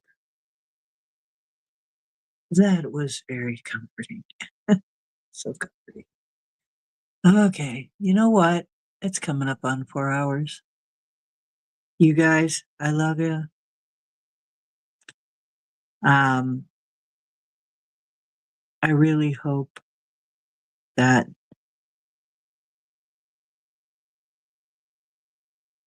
I can see things are going to be better after some tumultuous times, but you know, never give up hope. Realize that you are enough. Realize that you can change things and you don't have to work too hard at it. You can intend and use the energy instead of the backbreaking labor, okay? There's still going to be some physical labor involved in some of this. That isn't going to go away entirely. However, many things you can affect with your attitude, with your vibration, with your intention. So give it a try. See how much you can intend. And right now is a really good time to do that. I'm told that this is a very optimum time for creating the future. So please do. And remember that you are divine and creators. Create something wonderful, will you please? Let us all create a much better world. And thank you, all of you. Happy Thanksgiving. I know I'm Native American. Uh, there's mixed feelings about it. But the whole idea of the settlers and the Native Americans coming together over a peaceful meal is very attractive to me. I know there's some people that are very upset about it, but if it ever happened, that would be beautiful. I hope it did actually happen at some point. I know it must have happened with some people because not everybody was against the Indians. So maybe some of this was a psyop. But in any event, I think giving thanks a day of giving thanks for what you have is good and important. And so I will celebrate that and I will honor that as a day of giving thanks, if nothing else. And like I said, I'm thankful for you. I'm thankful for being able to find my soul tribe.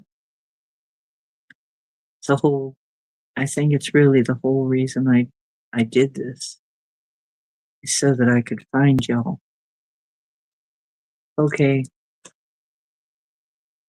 I'm over and out for now, but I'll be back and who knows, the holidays, I don't have family stuff, so maybe I'll be able to be on in the daytime in the holidays. So look for me. At different time, maybe I might come on at a different time. And let's see, is there anything else?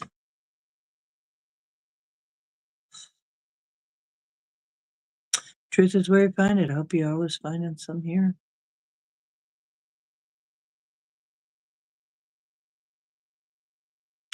Thank you. Yeah, me too, Black Dragon.